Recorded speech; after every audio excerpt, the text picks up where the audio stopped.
Chapter 62. No. Huyen shook her head and dodged the jade pendant. She rested her chin on her hands and said bitterly, "Little Qing, do you think that when a woman marries into her husband's family, she really has to resign herself to her fate? Think about how lively the Yang family's seventh young miss used to be. She was also doted on by everyone in her family. But after marrying into the Wang family, she actually has to work as a maid and servant. She can't even do anything about it. It's really too hard." Knowing what little Qing was worried about, little Qing quickly shook her head and said, "That won't happen. If young miss gets married, won't master and lord stand up for you? No one will bully you." "No." Huyen shook her head stubbornly. The Yang family's seventh young miss's identity is also not simple. Her father is Lord Yang Rong, who is not inferior to my grandfather at all. In fact, he is even stronger. But doesn't she still have to suffer? Sigh, little Qing, I suddenly don't want to get married. Hearing Hu Yan's words, Xiaoqing didn't know how to persuade her.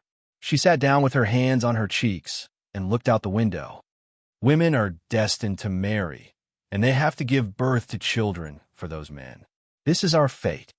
But life is also divided into good and bad.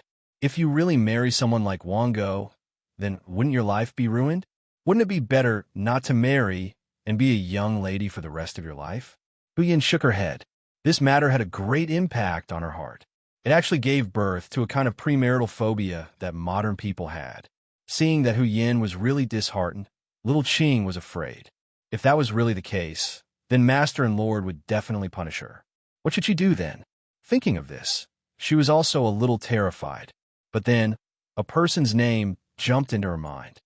"Young miss, you can marry the Yang family's young master." You see, for his sister's matter, he did not hesitate to break the law and beat someone to seek justice. This kind of man should be trustworthy. Marry the Yang family's sixth young master? Is he really worth entrusting your life to? At this moment, Hu Yan began to seriously consider this question. Red Light Street. It was located in the outer city of the capital, near the Chongwen Gate. At night, this place was brightly lit, and countless high officials and wealthy merchants could be seen here. The Ming dynasty had rules that forbade civil and military officials from sleeping at night or go to prostitutes. Every official who slept in a brothel would be flogged 60 times. The matchmaker would be reduced by 1 level, which meant that he would have to be flogged 60 times. Even the person who introduced him would have to be flogged. The sons and grandsons of officials were also punished with 60 strokes of the plank. There was once a commander of Guangdong's Hainan Guard who came to the capital to stay there and prostitute. Shiju, Bengshi Weiyuan Guard. It meant that the people with military positions were not allowed to sleep, prostitute, or marry the musicians of the musical house. Otherwise, they would be transferred to other guard stations. However, even if it was a punishment, he would still receive his salary. There is a song about a woman who did not know the sorrow of her country's destruction. She sang the flowers of the backyard across the river. Du Mu's 2 lines of poetry nailed the singers, including the prostitutes, onto the pillar of shame, as if they were born cheap. However, this was just a theory of femme fatale. Who did Shang Nu sing for? Wasn't it all for the meat-eaters who shouldered the rise and fall of the country? If there wasn't anything they wanted to hear, would the singers be so bored as to sing to the water? Sing to the trees?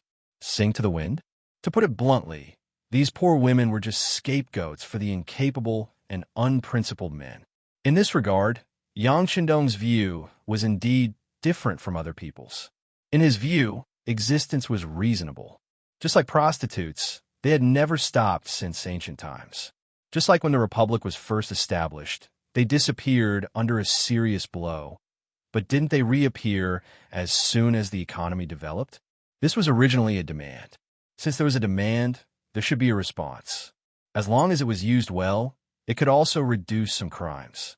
Of course, it should be regulated, such as paying taxes, having regular physical examinations to ensure safety, and so on.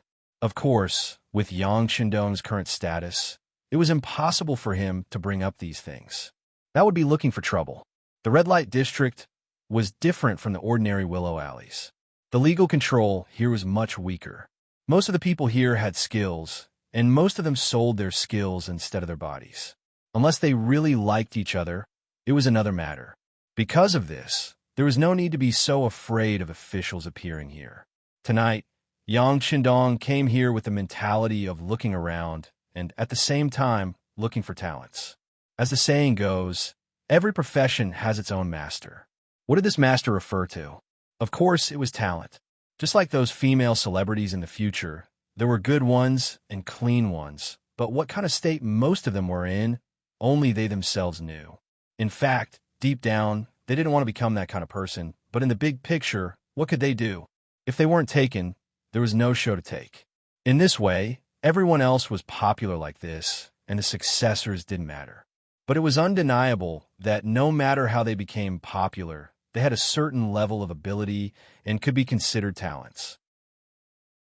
On the way here from a Yang family village, Yang Qindong had already heard from his fourth brother that there were two very famous courtesans in the red light district. They were famous for their skills and were the guests of many distinguished people. Most importantly, they really sold their skills instead of their bodies. To be able to persist in this kind of environment made Yang Qindong admire them very much. The first place he came today was called Jiu Yifang. As everyone knew, the ancients said that there were 6 arts: etiquette, music, archery, imperial, calligraphy, and mathematics. It was rumored that the courtesan, Lady Xiang, had 9 arts, especially dancing. Her figure had made many men forget to go home and forget to eat. Just like what his fourth brother said, Lady Xiang was born with a strange fragrance that made people intoxicated. Just by getting close to her, it could make people's thoughts run wild. It was indescribably beautiful. Regarding this, Yang Qindong believed. In the future, he would often hear people saying that a certain person had a body fragrance. This wasn't surprising. It was just that her sweat had a special smell that made people smell fragrant. Even though he had heard of it, he had been busy completing all kinds of missions back then and had never come into contact with such a woman. Now that he had the opportunity, he wanted to experience it. Yang was originally a profligate son. Naturally, he would come to places like Jiu Yifang often. However, because he didn't have a lot of money, he didn't feel satisfied every time he spent there. Thus, he didn't leave a deep impression on others. Now that his 6th brother was paying by his side, Yang's face was filled with excitement. Tonight, it was time for him to show off. It was also time for him to spend lavishly. The carriage arrived at the entrance of Jiu Yifang. After the carriage stopped, Yang excitedly lifted the curtains and went out. Taking this opportunity, Yang Qindong noticed that the entrance of Jiu Yifang was close to 3 zhang wide. It showed how deep the foundation of this place was. At that time, how was a person's ability? It could be seen from the width of the entrance.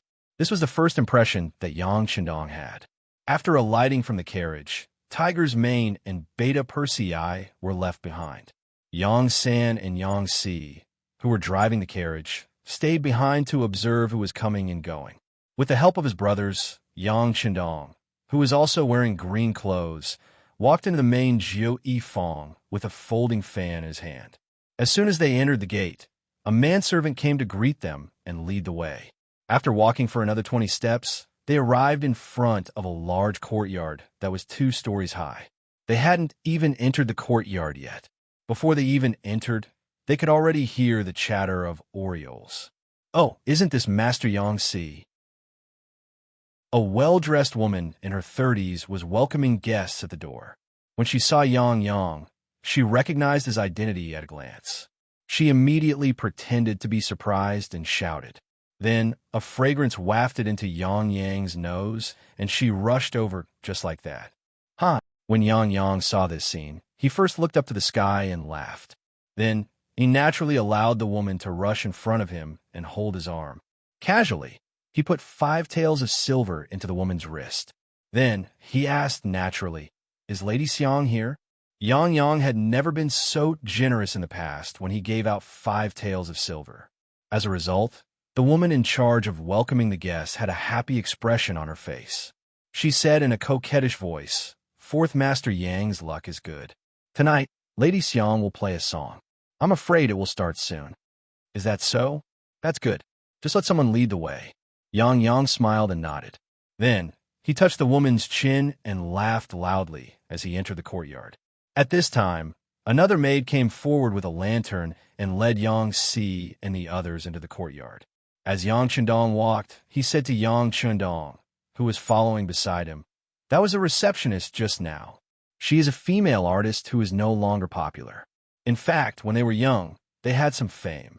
However, now that they are old, they can no longer dance, sing, or play. Moreover, they were born lowly and had nowhere else to go. Thus, they decided to do this kind of business. Speaking of which, they are quite pitiful. Because of this, when the guests have the ability to take care of them, they will usually be given some silver." As if he was afraid that his sixth brother would blame him for giving out 5 taels of silver, Yang Yang explained, "It's fine. Fourth brother can do as you see fit. The silver is not a problem." Yang Chendong smiled and shook his head. To him, 5 taels of silver was really nothing. If Gao Xiong and the others went out to rob, who knew how many 5 taels of silver would come into his account? Seeing Yang Chendong's indifferent expression, Yang Yang's heart was filled with confidence. He then said to the young girl who was leading the way, "This prince is not lacking in money. Find a good place. This is your reward." As he spoke, 2 taels of silver were handed over. "Thank you for the reward. This servant will lead you to the best place." Seeing how generous the reward was to her, the maidservant's face was filled with joy, and she became even more attentive as she led the way. The courtyard was brightly lit. Who knew how many candles and lanterns were lit? Just this alone would not be a small expense. Of course, the guests who could come here all had a small amount of money. They could casually give out enough to cover the expenses. Chapter 63. While he was still looking around, Yang Chendong was led to a square table. There were some fruits and tea placed on the table, and the location was close to the stage where the performers were performing. Although it wasn't the closest, it was still not bad. Yang Yang naturally sat down there, and then his gaze began to wander. He accidentally saw a few familiar faces and waved his hand to greet them. Seeing Yang Yang's obviously flaunting expression, Yang Chendong helplessly shook his head. "Fourth brother, what are you doing?" "Greeting acquaintances." "Size 6 brother, you don't know, but I rarely get to sit in such a position. To be able to sit here, just the table fee is 20 silver taels." Yang Yang explained and said with some heartache, It seems to be worth it." Yang Chendong also looked around. Looking at the environment, he nodded with satisfaction. He began to compare it with his own renovation drawings and whether there was anything that could be improved. Seeing that Yang Chendong didn't seem to feel any heartache, Yang Yang relaxed. Although he was his own brother, he was still spending other people's money. It was impossible to say that he didn't feel guilty at all. He felt that he was putting on a show. In order to show that he was here, and mainly to not feel guilty in front of Sixth Brother, he carefully pointed at the 2 tables closer to the stage and said, "Sixth Brother, do you see the people at those 2 tables?" Yang Chendong's gaze moved. In his line of sight, there were 2 young people in their 20s sitting at the 2 tables. They were dressed in brocade and satin and had arrogant expressions. It seemed that they didn't care about anything. Knowing that Sixth Brother was paying attention to them, he laughed and introduced them in a low voice. "The young master in the east who looks a bit older is Su Qingzong. The one in the west is Zhang De." "Oh." Yang Chendong raised his eyebrows. "Are they the descendants of the Duke of Wei and Duke Ying?" Sixth Brother is indeed knowledgeable. Su Qingzong was the eldest son of the current Duke of Wei, Su Qin. Now that his health wasn't too good, it was said that he would pass his title to this son. The one called Zhang De is only the second son of the Duke of Ying, Zhang Fu. I don't think he has a chance of inheriting the Duke's position. However, I heard that he has a good relationship with his eldest brother, Zhang Mao. I think he should be able to live a comfortable life.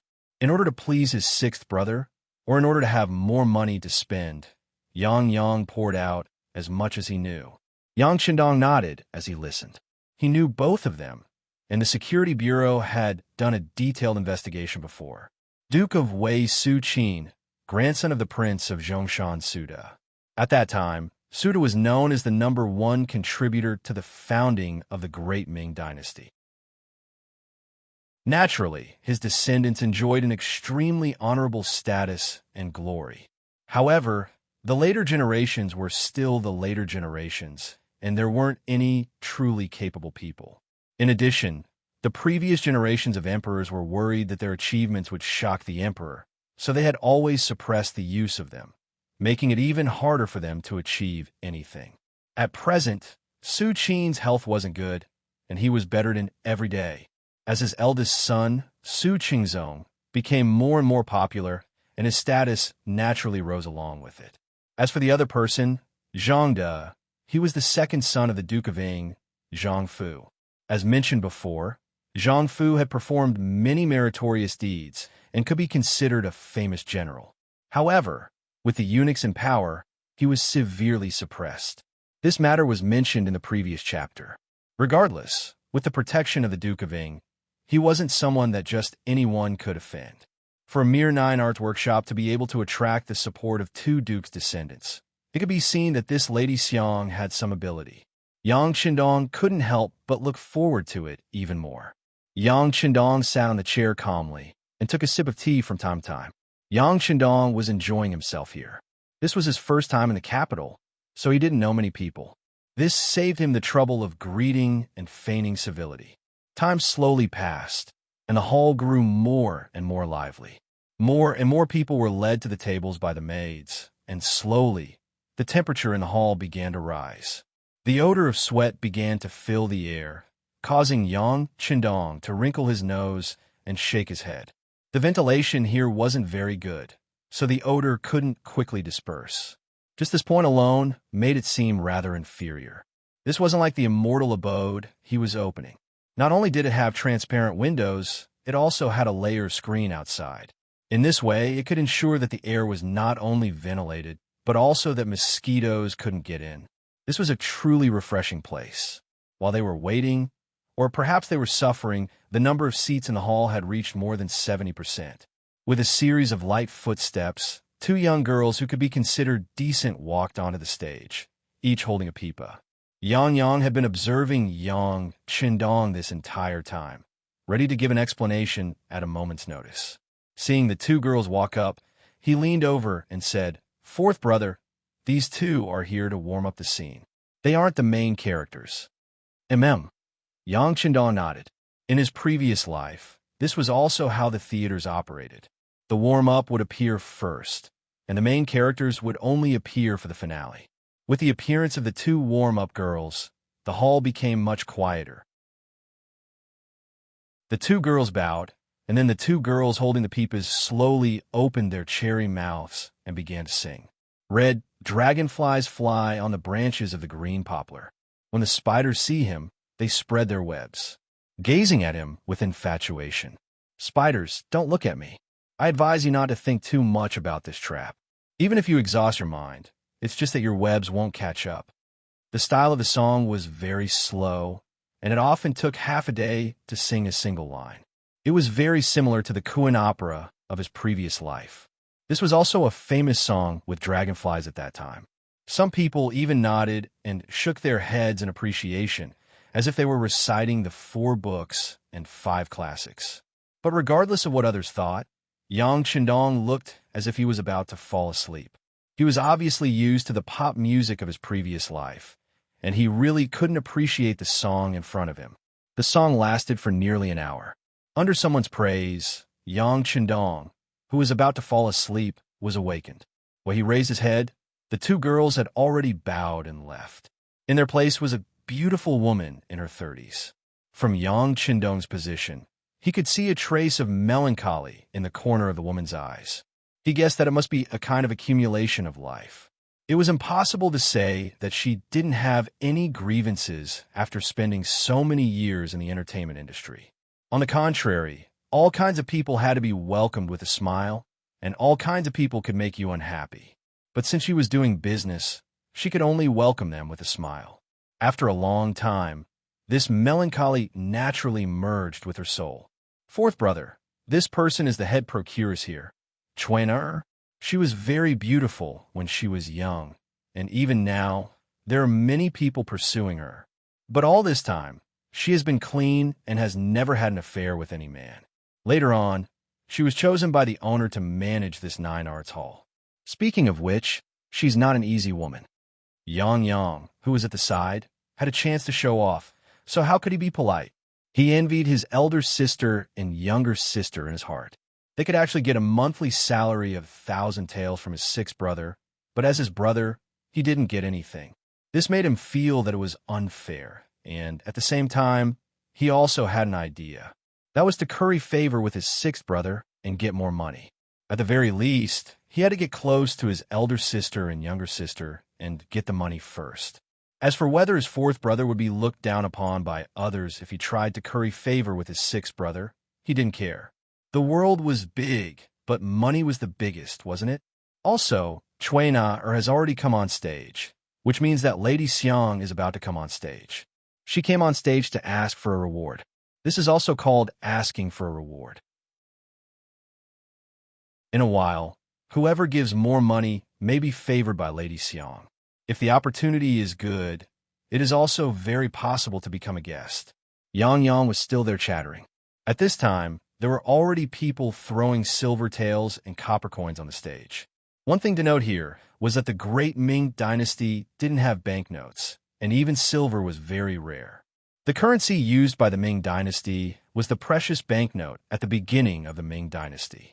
However, the precious banknote depreciated very quickly, so much so that it was like waste paper and no one was willing to use it.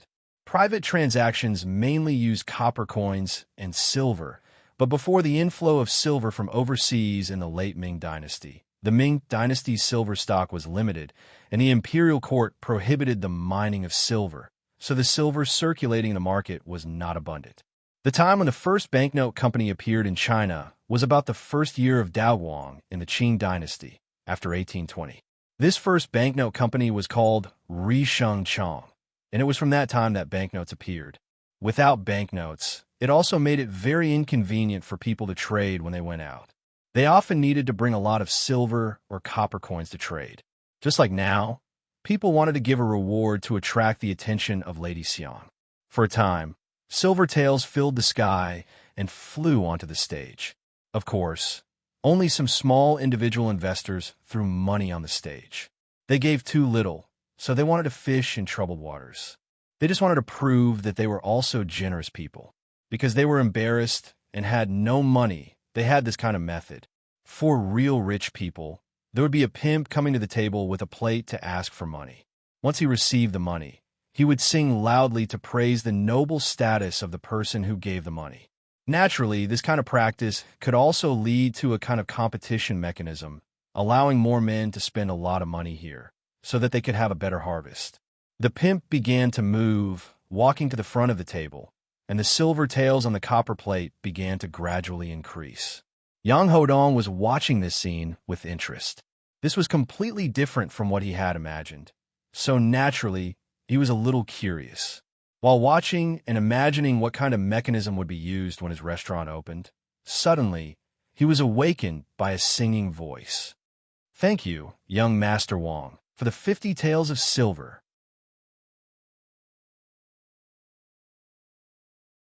Chapter 64. Following the voice, Yang Chendong turned his head and saw a seemingly elegant young man, smiling as he placed 5 taels of silver on a copper plate. His gaze drifted around as if he was showing off his height, wealth, and handsomeness to others. Sixth brother, only those who tip over 50 taels of silver will be praised and remembered by Lady Xiang. How much should we tip? Noticing that Yang Chendong seemed to be moved, fourth brother Yang hurriedly added fuel to the fire. In any case, it was Yang Chendong's money. Even if he didn't tip Lady Xiang, he might not necessarily give it to him. Since that was the case, it was better to tip more. In that case, he would naturally be in the limelight.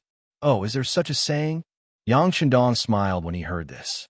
Then he raised his index finger toward Tiger Mane, who was standing behind him. 100 taels? Sixth brother is bold. Yang thought that he understood. Looking at the gesture, he chuckled. Then he sat down and waited for the turtle slave to come to his table so that he could show off. The turtle slave shouted and sang. Then He handed the 10 taels of silver on the copper plate and some money from the other people to the little turtle slave behind him. Then, he walked to another table. However, it seemed that his good luck had run out. Or perhaps, most of the people who came today were embarrassed. In short, he didn't drink or sing. When he came to Yang Qindong's table, the turtle slave first lowered his head to show respect. Then, his gaze landed on the table of the two High Duke's descendants not far away. To be able to be a turtle slave who came to collect money, he had to have some status. Moreover, he had to have good eyesight. What kind of person could tip how much money, he could naturally tell at a glance. In his eyes, this wasn't Yang Yang's first time here. This was the first time he had sat in such a good position. However, he was afraid that this was the extent of his ability. Perhaps there would be some money, but it definitely wouldn't be too much. Otherwise, he would have sat in the main seat where the two High Dukes were sitting. Yang already knew the result, so he had been waiting for the arrival of the pimp so that he could perform well. When he saw that the other party didn't even look at him, he couldn't help but sneer. Then, he imitated Yang Qindong and nodded to Tiger's mane behind him and said, "Reward."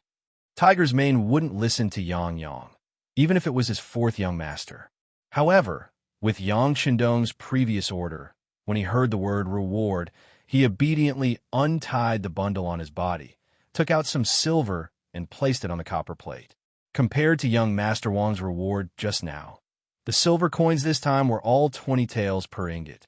Once he placed the coins in his storage ring, he received 5 ingots in the blink of an eye. Yang looked like he was waiting for the tortoise slave to sing and drink, but who would have thought that Tiger's mane still had no intention of stopping? The silver ingot in his hand continued to smash down. 10 ingots, 20 ingots, 30 ingots, 40 ingots. Yang's expression changed greatly. This was far more than 100 taels of silver, but he still had no intention of stopping. This tiger's mane couldn't be stupid, right? What was he doing? He wanted to say something to stop him, but he was worried that he would lose face. He could only look at his sixth brother, Yang Qindong, but he still couldn't understand. Because his sixth brother's face was full of smiles, as if he didn't see the situation in front of him. He was still calm and unmoved. At this moment, the tortoise slave was also dumbfounded.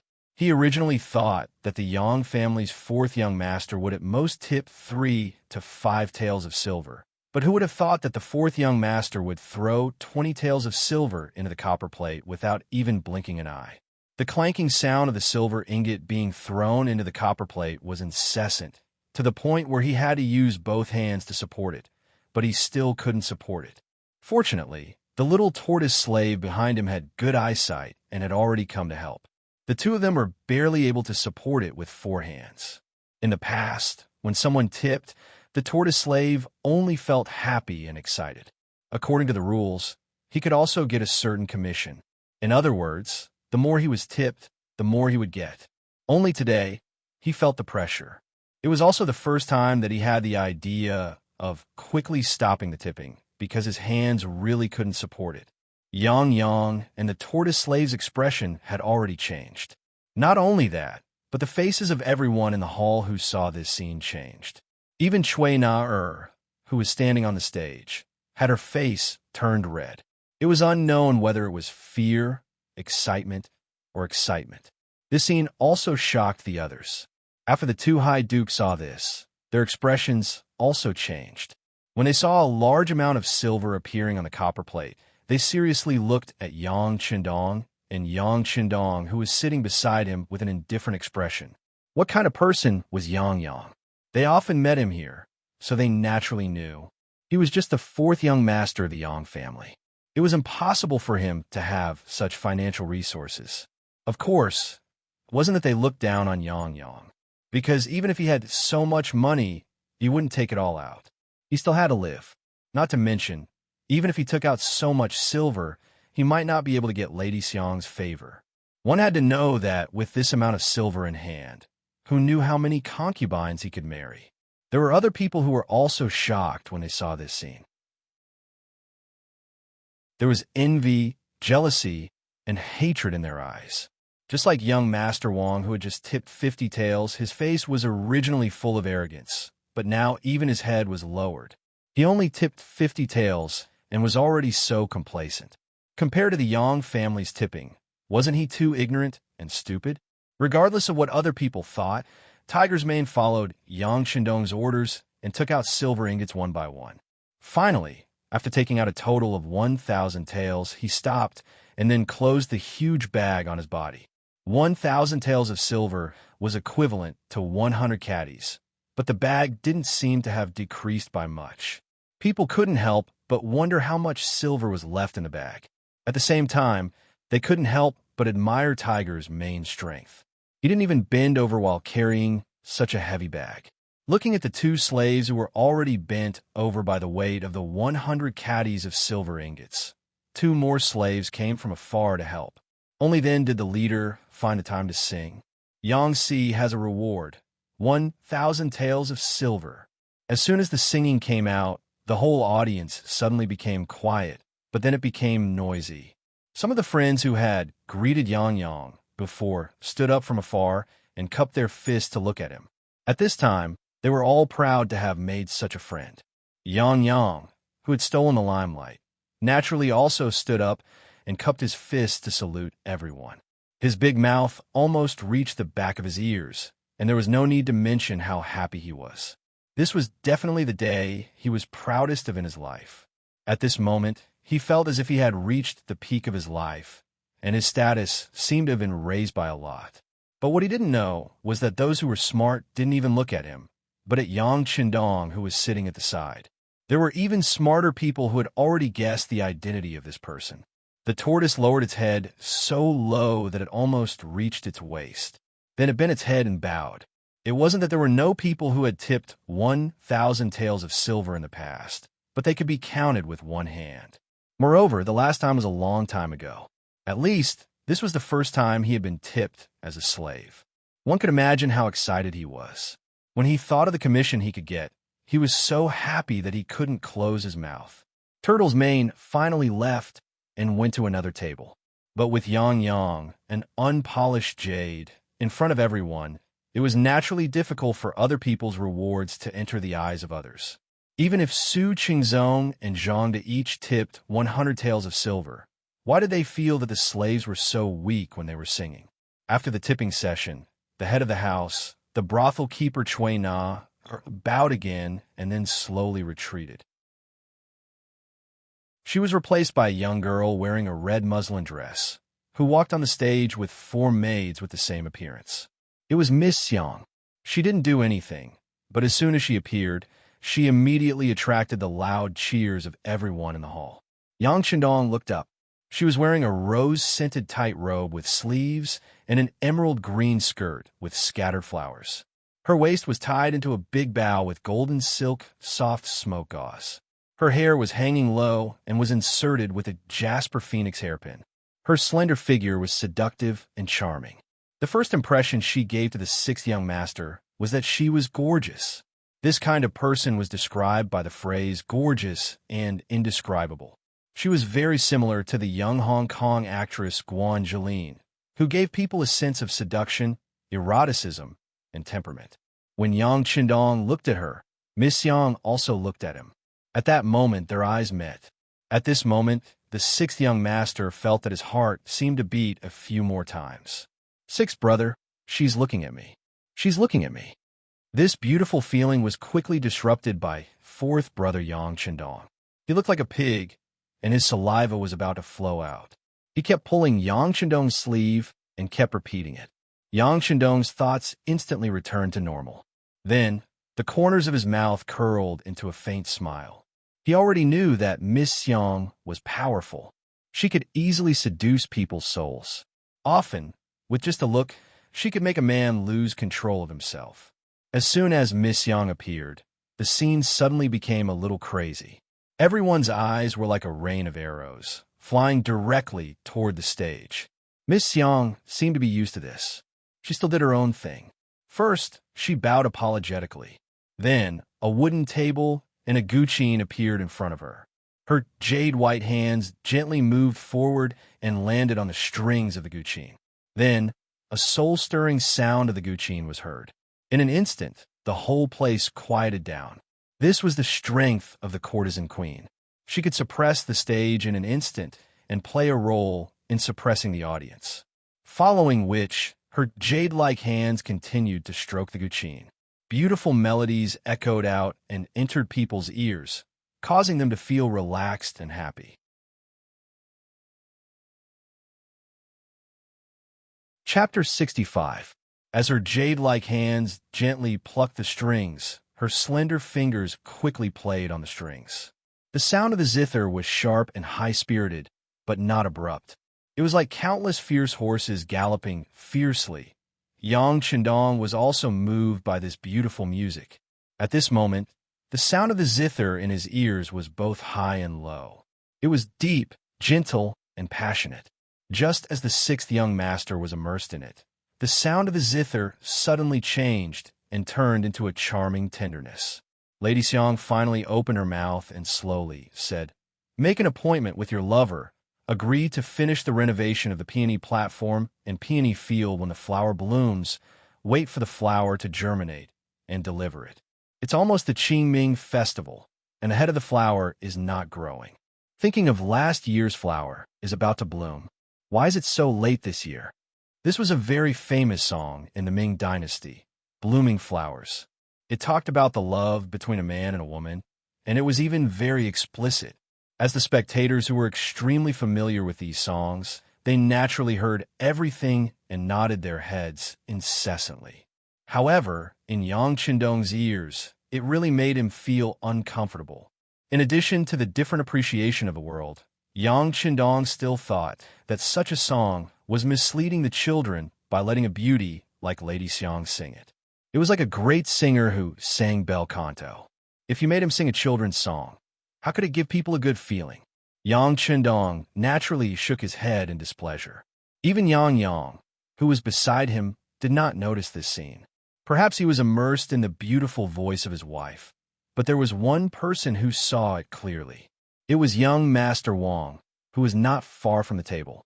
Young Master Wang naturally had a name. Wang Si, also known as Yi Si, was an editor of the Hamlin Academy, a 7th grade official position. Of course, these were not important. He had a more important identity, which was the eldest grandson of Wang Ji, the minister of the Ministry of Personnel.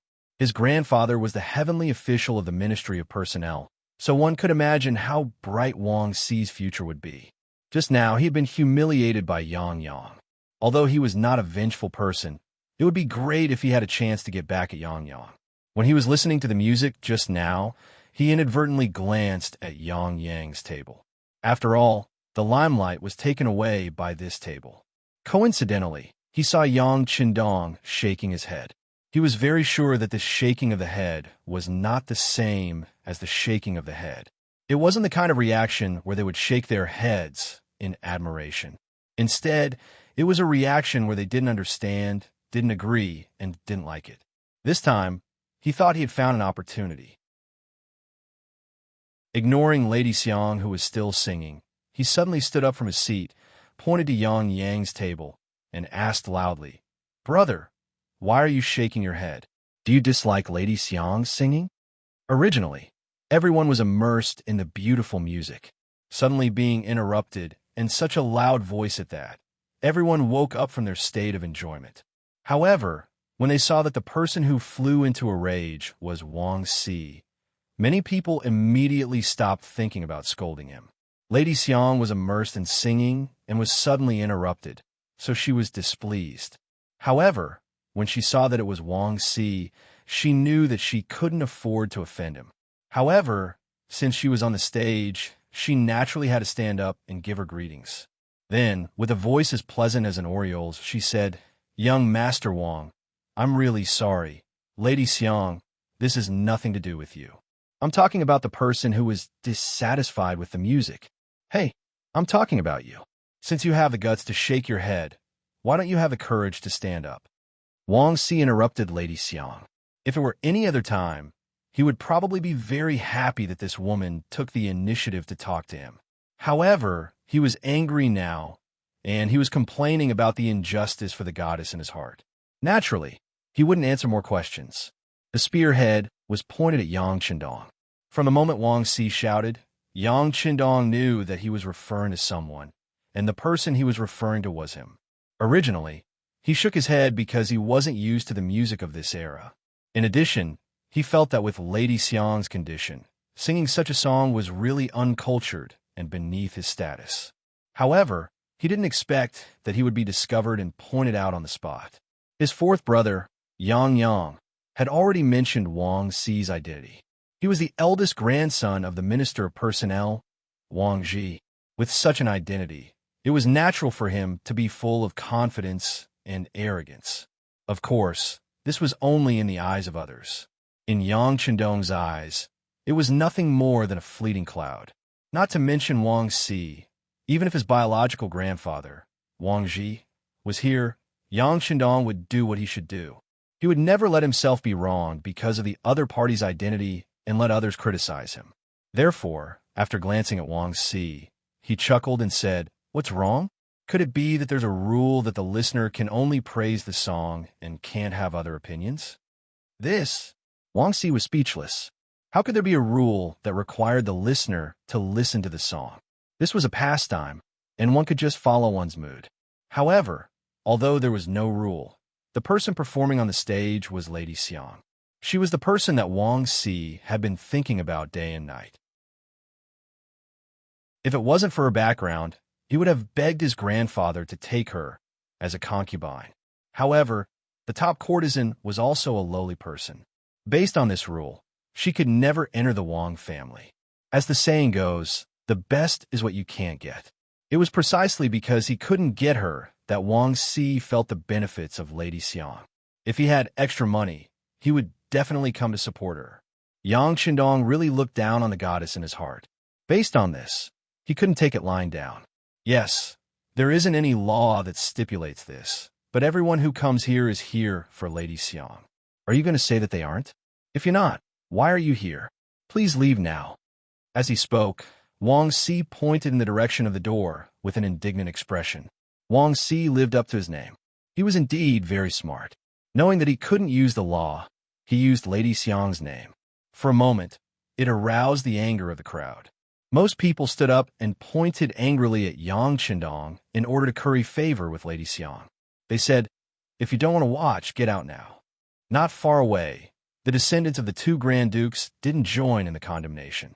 Instead, they watched the scene with great interest. They had already guessed Yang Chendong's identity. It was very likely that he was the sixth young master of the Yang family who presented the great gift to the emperor today. Because of this, he was given the position of secondary grade 5 servant to the crown prince. With such a big gift and the previous incident with Yang Bao, they didn't think that he was a master that could be easily manipulated by others. However, the situation was not good now.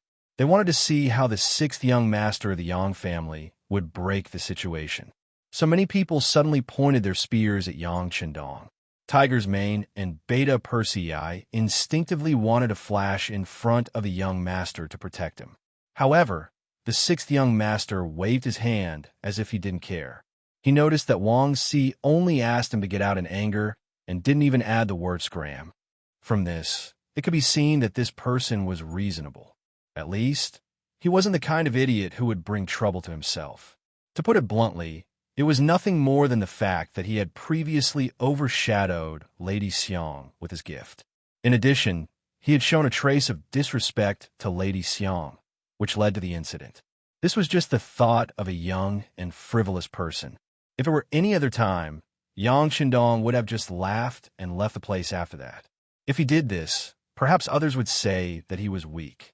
However, real weakness didn't depend on how others evaluated him. It depended on whether he had a strong heart. There was no doubt that Yang Chendong had a strong heart.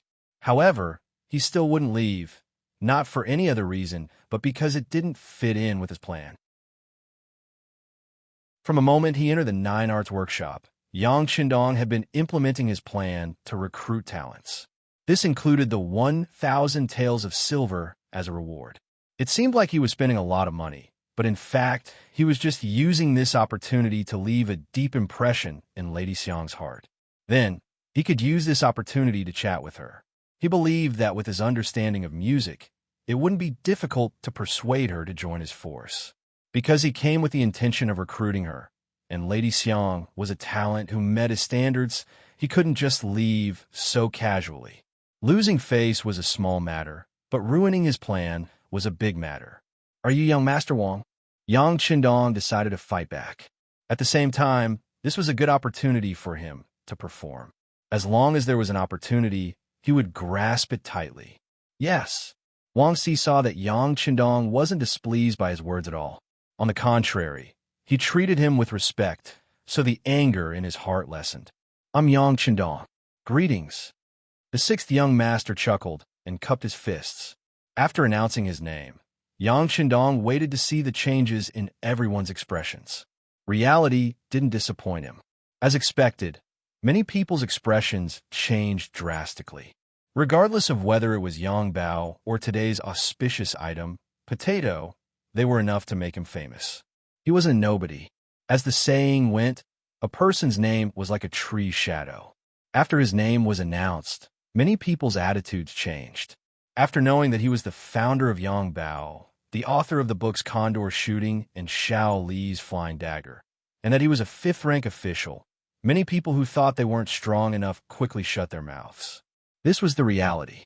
When someone's strength was much stronger than yours, it was another matter whether you still wanted to find trouble with them. This could be said to be selfish, but it was also human nature. Besides, it was true that they were here to see Madame Shui, but they wouldn't offend a young fifth-grade official for such a trivial matter, let alone for such a woman. After his name was announced, many people suddenly shut their mouths and returned to their seats. They were completely different from the people who had been heckling just now.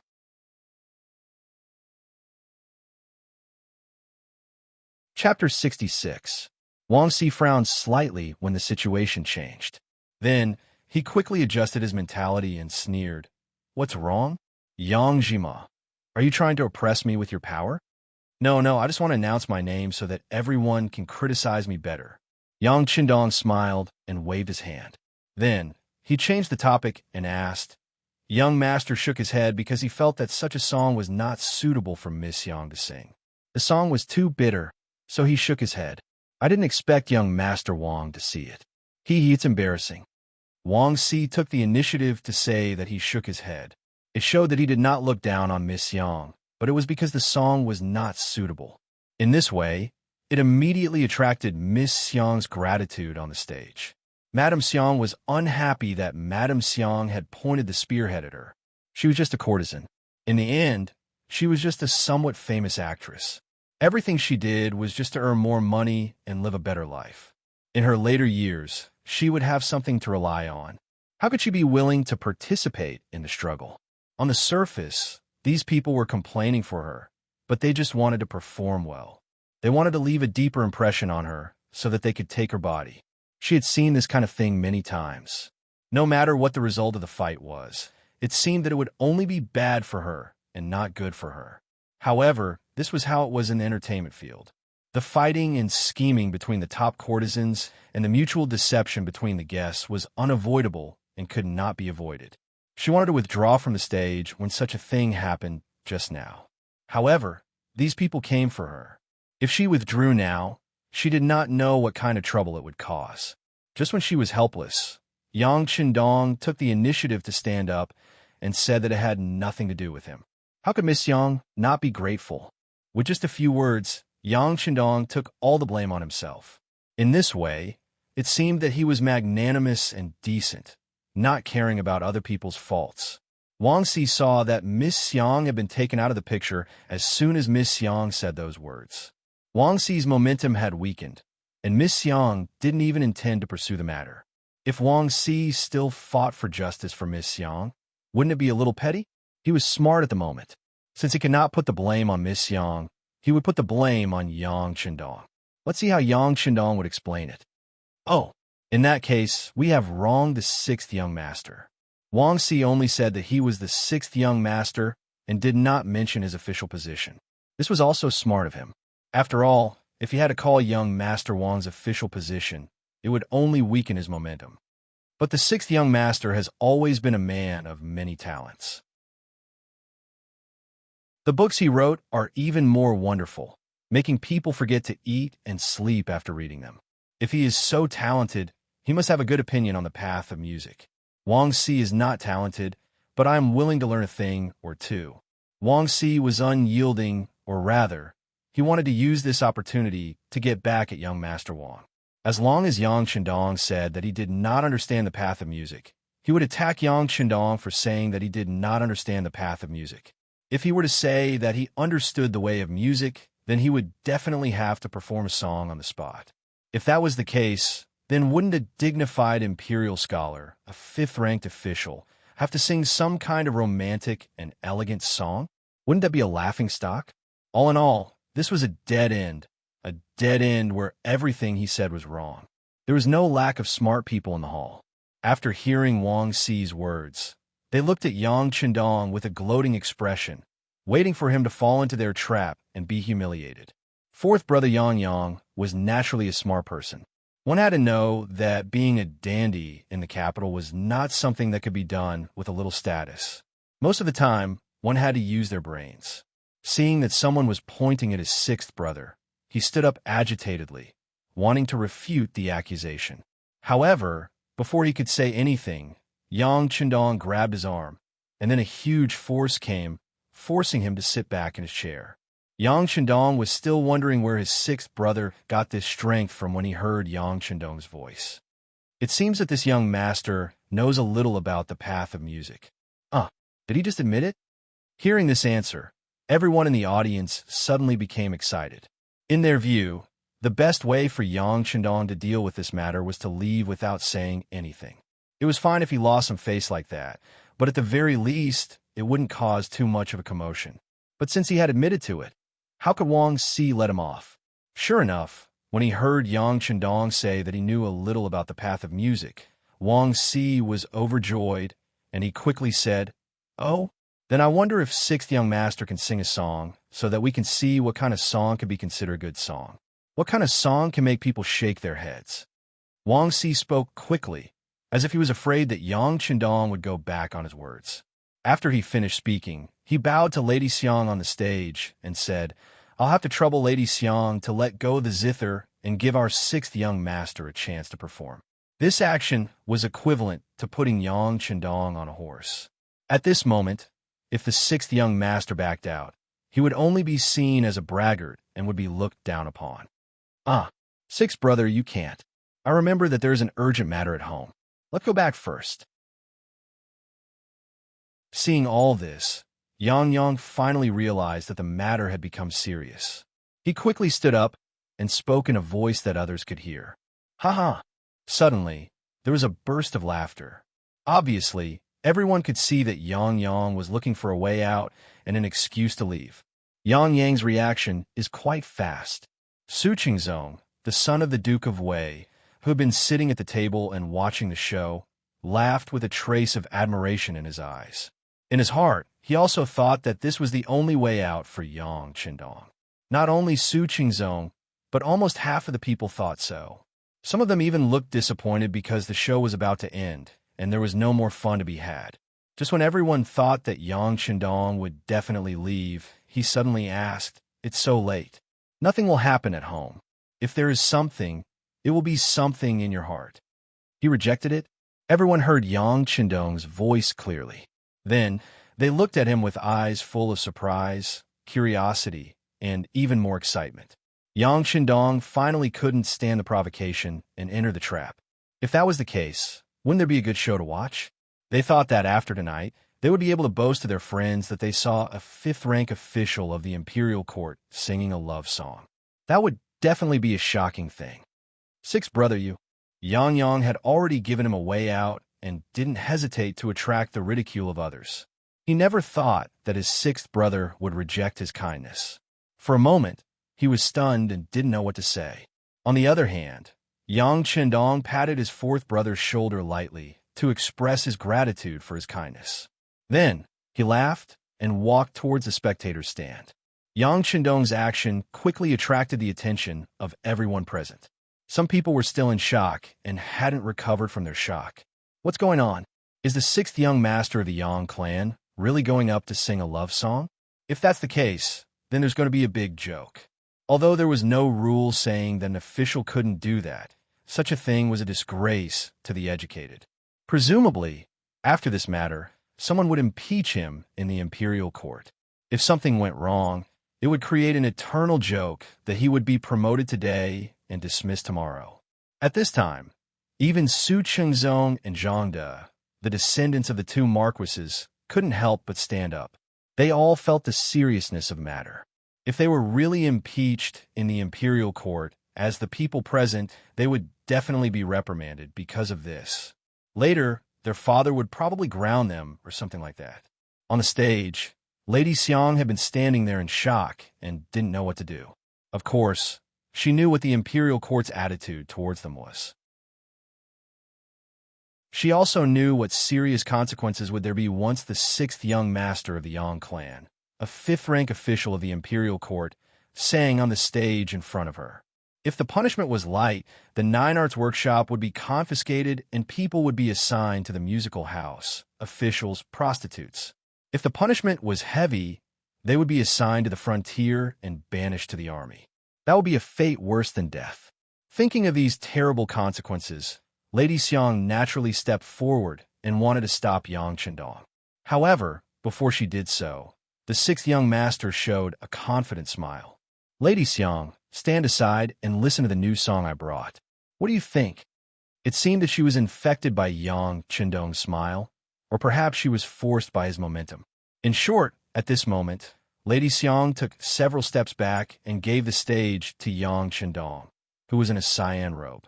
Standing on the stage, Yang Chendong found that he could see everyone in the field more clearly. Then he smiled. Then he said, "After listening to the song, Blooming Flowers, I felt that although it was artistic, it was still too sentimental. It couldn't be sung by everyone and was catchy." What? Everyone can sing it? Catchy? The people who heard it were shocked. Are you kidding? Who are they? How could it be possible for her to sing so casually? Wouldn't that be degrading themselves? Of course, no one would admit that the song at that time was too difficult and that not everyone could sing that tune. No one would admit that they were not capable enough. It seemed that he had known that everyone would be surprised. Yang Chendong laughed and said, "The song that young master is going to sing next also has some artistic conception, but more importantly, it is catchy. Unless the 5 notes are really incomplete, everyone can learn it after learning it once. Next, I'm going to embarrass myself. Beta Persei, give me the thing." Yang Chendong's shout startled everyone, but then a black shadow flew out of the air and fell steadily into Yang Chendong's hand. Then he took off the black cover that wrapped the thing. Suddenly, something that looked like a pipa but was not a pipa fell into everyone's sight. Yang Chendong carried it on his body.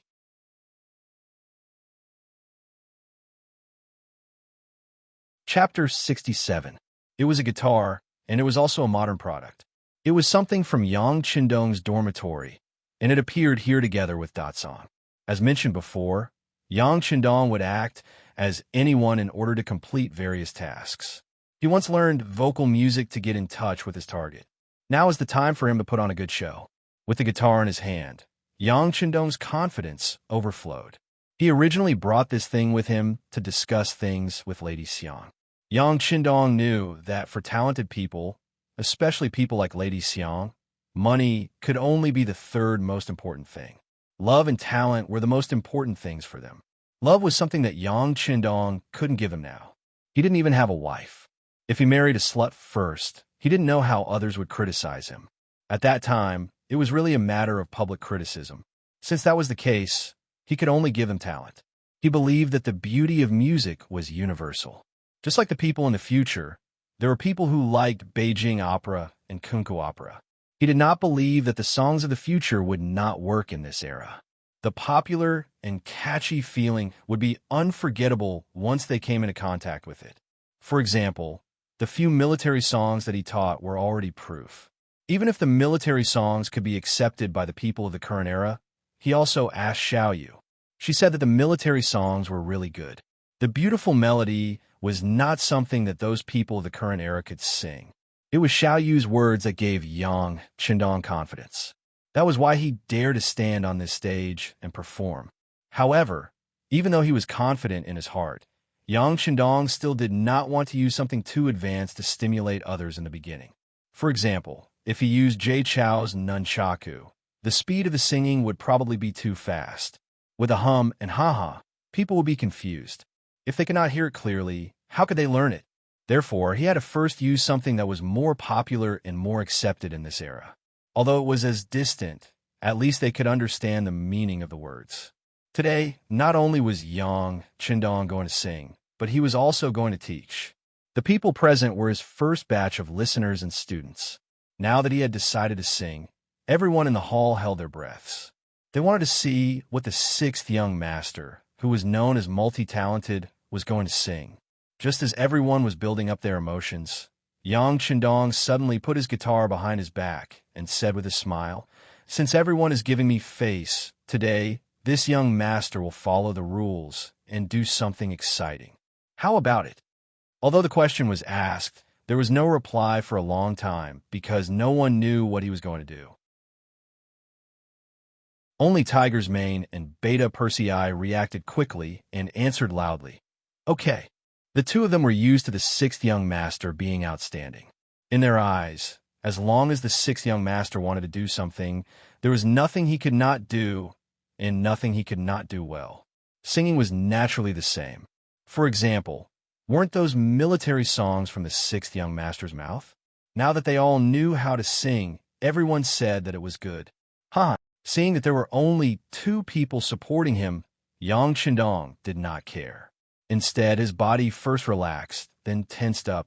He immediately took out his singing skills, and then a loud and clear voice came out from his mouth.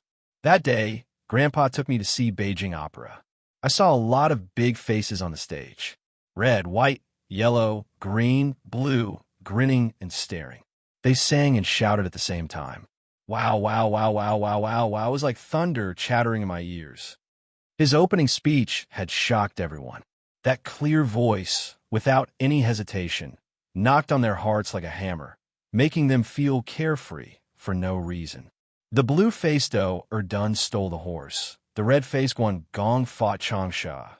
The yellow-faced Yin Wei. The white-faced Chow Chow. The black-faced Zhang Fei called Cha-Cha. Suddenly, the climax began, which was the easiest part for people to learn to sing. As soon as the lyrics came out, many people became serious and even excited. At this moment, Su Qingzong and Zhang De opened their mouths wide. Wang Si, who was looking for fault, also opened his mouth wide, showing an expression of disbelief. The whole hall was also very quiet, and only Yang Chendong's loud voice was still surging out. To be honest, the Peking Opera's face is really good, but the singer is singing in a dialect. I can't understand it, no matter how hard I listen to it. The third part was said casually, but it seemed to be referring to something. The rhythm of Lady Xiang's singing was too slow, and even people who heard it for the first time couldn't understand it. As soon as the words came out, it was obvious that Lady Xiang, who was standing aside and didn't know what to do, hurriedly lowered her head. It was not because she was afraid, but because she was shy. Then came the climax. The purple heavenly king holds the pagoda, the green devil fights the Yiksha, the golden monkey king, the silver demon, the gray elf. In order to let people in the hall understand the meaning, Yang Chendong tirelessly sang it 5 times in a row. He didn't stop until he felt that his throat was a little dry.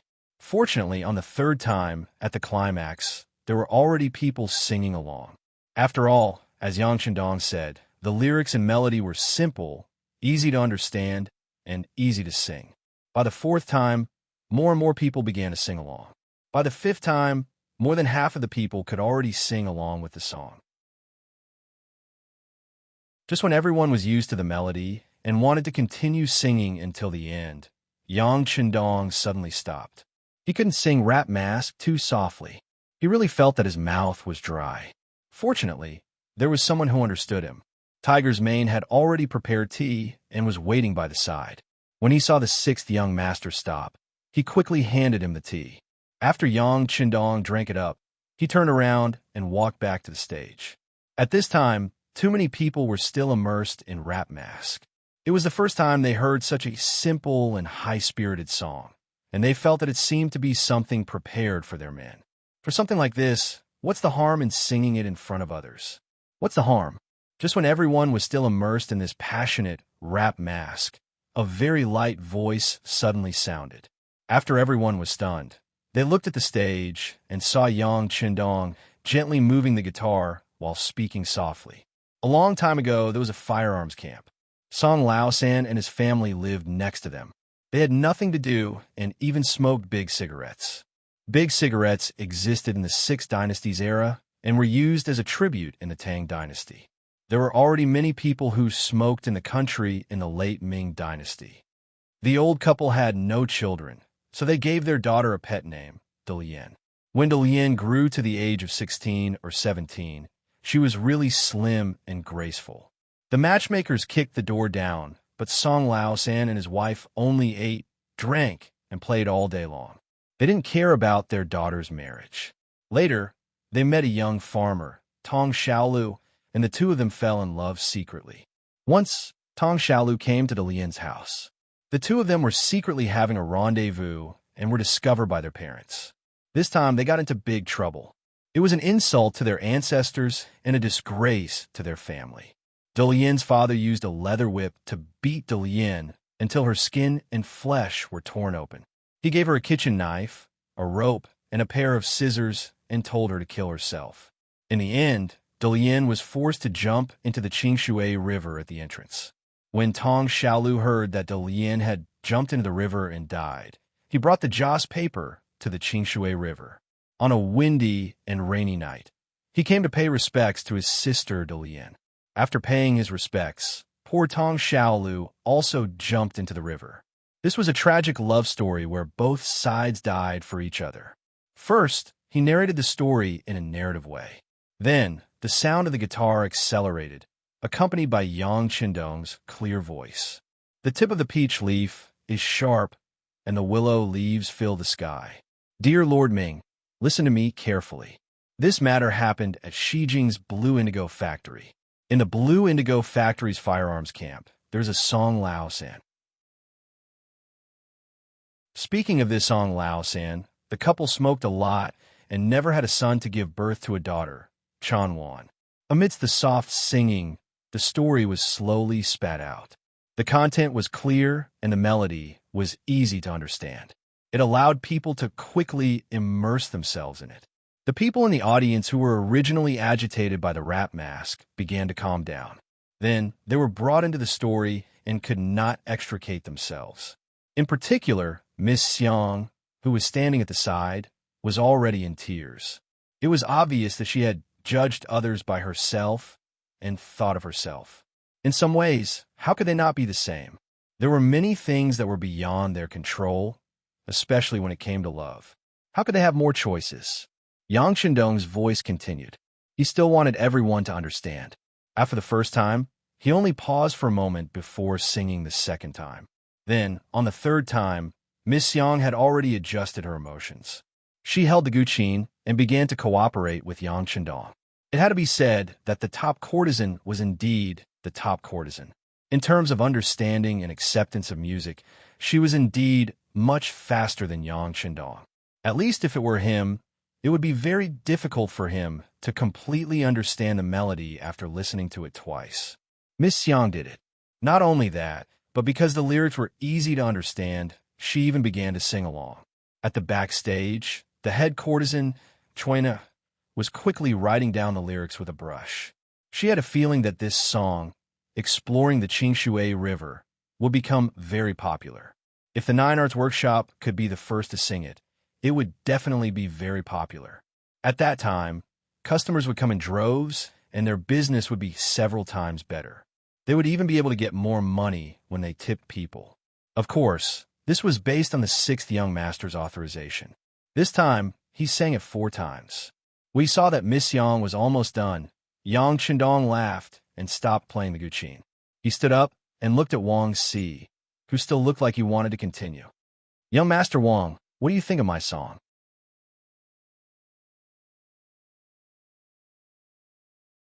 Chapter 68. All right. Wang Si was a straightforward person. He stood up immediately. Not only did he say good, But he also sighed and said apologetically, Wang Si underestimated the sixth young master previously. I sincerely apologize to you. I hope the sixth young master won't take it to heart. Ha, what's there to take it to heart? Speaking of which, you also contributed. If you hadn't provoked me like this, I'm afraid this young master wouldn't have dared to come up on stage and embarrass myself. Yang Qindong laughed without the slightest hint of blame. Wang Si was also a clever person. He smiled and said, Then we won't have the good fortune to enjoy such beautiful music, right? Ha ha! Immediately, the two of them smiled at each other, and the enmity between them disappeared. The others immediately applauded. Affected by the atmosphere, Duke Wei's son, Su Qingzong, also stood up. He was obviously older than Yang Qindong, but he still cupped his fists and said, Sixth young master, Su Qingzong rarely admires people. You are one of them. Greetings. Greetings, eldest young master Su. Yang Qindong didn't expect Su Qingzong to stand up at this time. This was the descendant of Duke Wei and would be the next Duke Wei. He didn't dare to slight him and cupped his fists to return the greeting. On the other side, Duking Zhang Fu's second son, Zhang De, also stood up and cupped his fists. Sixth young master, your performance and music are indeed easy to understand and catchy. Zhang De intends to make friends with you. But I wonder if there are any other songs for people to enjoy? When Zhang De said this, everyone's eyes fell on Yang Qindong. Even Lady Xiang's face was full of anticipation. Haha, haven't you enjoyed enough? Yang Qindong laughed heartily. He thought that he had to strike while the iron was hot. While these people were still able to accept the new music, he should release some more. Immediately, he nodded heavily. All right, since that's the case, second young master Zhang also said that we should make friends. Since that's the case, I'll give everyone a song called Friends. With a smile, Yang Qindong picked up the guitar on his body and began to play it gently. All these years, I've been alone. The wind has passed, the rain is gone. I've cried. I've made mistakes, but I still remember what I've persevered for. Only when I've truly loved someone will I understand that I'll be lonely. I'll look back. I'll have dreams. I'll have you in my heart. A seemingly peaceful piece of music poured out the bits and pieces of a person's growth process. Then the voice suddenly rose, and the eyes looked at Zhang De, Su Qingzong, Wang Si, Yang Yang, Tiger's Mane, Beta Persei, and everyone else in the field, singing, Friends walk together for life. Those days will no longer exist. One sentence, a lifetime of love, a glass of wine, friends have never been lonely. Once I call you a friend, you'll understand. Every time Yang Qindong's eyes landed on someone, that person could not help but straighten his body. He was excited to receive the sixth young master's gaze. This was one of the songs that made Zhou Huajian famous. Once the song was played, it was naturally unrivaled. After only 2 performances, more and more people below the stage responded. Many of them even had tears in their eyes, as if they had experienced the meaning of being friends again from this song.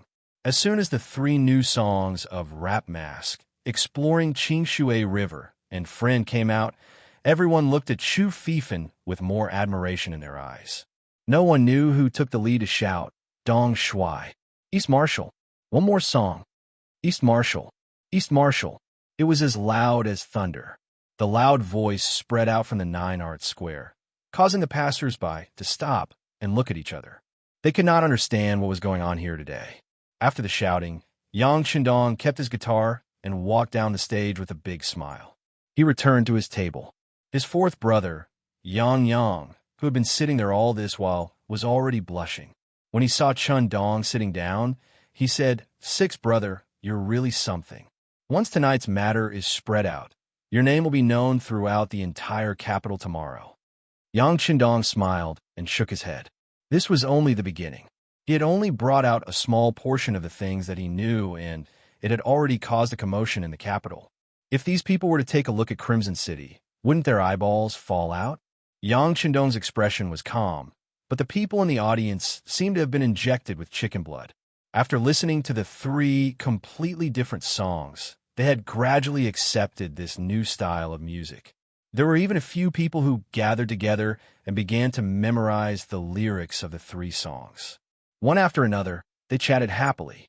Those who did such things were either people without status or people who felt that their status was not good enough. For example, the son of Duke Su Qingzong, the second son of Duke Ying, Zhang De, and the grandson of Wang Ji, the minister of personnel, Wang Si, did not bother to do such things. Instead, they held their wine glasses and walked over to Yang Chendong's table. Those who were able to come to the Nine Arts Square and become regulars here were all people who loved music. The three people who were shocked by the three songs took the initiative to walk over to Yang Chendong's table. It was not because he was a secondary class, rank 5 official at such a young age, but because they admired his talent. The three songs just now allowed them to understand what it meant to be a high mountain and flowing river, and what it meant to be a heavenly sound. It could be said that the appearance of the three songs had completely overturned their understanding of music. At this moment, they were truly impressed by Yang Chendong's talent. Walking over to him was just an act of goodwill. Naturally, Yang Chendong, who wanted to make friends with influential officials, would not let go of such an opportunity. He immediately drank and chatted merrily with the three people. Including fourth brother Yang, there were 5 people in total. They chatted merrily, and laughter could be heard from time to time. Dong Shui, these 3 songs of yours are truly unforgettable. It's so refreshing. Su Qingzong, who was shaking his head, said with a flushed face, "That's right. Compared to the songs I've heard in the past, it's obvious who's better. I'm afraid that I'll have to suffer in the future." Zhang De, the second son of Duke Ying, had a look of pity on his face, as if he was sad that he would not be able to hear such songs in the future. "Sigh, second young master Zhang, you're right. With Dong Shui around, why would we worry about not being able to hear such beautiful songs in the future? Isn't that right?" As Wang Si spoke, he winked at Yang Chendong, clearly saying that if we want to listen to songs in the future, we'll have to look for you. The 3 people here, one asking and one answering, seemed to be expressing their own opinions, but in reality, they were just testing him. Yang Chendong was well aware of this, but he didn't point it out. Instead, he went with the flow and said, "In the future, if you want to listen to music, you can't look for me. No matter what, this young master is still a 5th-rank official of the imperial court. If I really do that, those imperial censors will report me to the emperor." When he mentioned the imperial censors, the 3 people's expressions changed. The hierarchy of the dynasty was very strict, and people were divided into 3, 6, and 9 ranks. Entertainers were of a lowly background and were looked down upon the most. Any large family would not marry a woman of this background, even if they wanted to take a concubine, not to mention that Yang Chendong was a 5th-rank official in the imperial court. Although this official position was only a low-ranking official, and he had received it after offering the potato, it was still an official. Once there was a crown prince in the future, his power would naturally be used. If he were to sing, it would be a scandal. It would be seen as a disgrace to the imperial court. If that really happened, the spittle of the imperial censor would drown the entire imperial court. When that time came, not only Yang Chendong, but the entire Yang family would be implicated. When they thought of the consequences, Su Qingzong and the others could not help but be startled, and then they all shook their heads. Seeing that the 3 of them knew the serious consequences, Yang Chendong chuckled. Out of the corner of his eye, he noticed that Lady Xiang was looking at him from not far away. Chuina, who was standing beside her, had an anxious look on her face. The corners of his mouth curled up slightly, and he opened his crescent-shaped folding fan with a swish, gently fanning his elegant and handsome face. "Come, drink wine, drink wine. There's wine today, so let's drink in the morning." While calling out to Su Qingzong and the others, Yang Chendong was waiting for the fish to take the bait. On one side of the stage, Lady Xiang clenched her fists. Because she was using too much strength, her slender fingers were starting to turn white. However, she did not care at all. Her gaze was fixed in the direction of Yang Chendong. She pursed her lips and did not speak. She was not as calm as before. Beside Lady Xiang, the middle-aged but still charming Cui Na was chattering endlessly. "Xiang, do you really plan to take the 6th young master as your master?" Although his elder sister was also amazed by the 3 songs he played just now, he was still an official and a noble.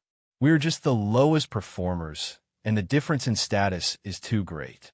Even if you're the famous Lady Xiang of the capital, if you want to take him as your master, I'm afraid he will not agree. You will only be asking for your own humiliation. Lady Xiang, who had already gathered some courage, clenched her fists even tighter, and there was a hint of struggle in her eyes. However, in the end, she still did not take the step, as if her feet were tied to a boulder. Yang Qindong, who was sitting there drinking wine and chatting with his new friends, noticed that Lady Xiang did not come over in the end. Instead, she disappeared on the side of the stage with the help of Cui Nur, the procuress.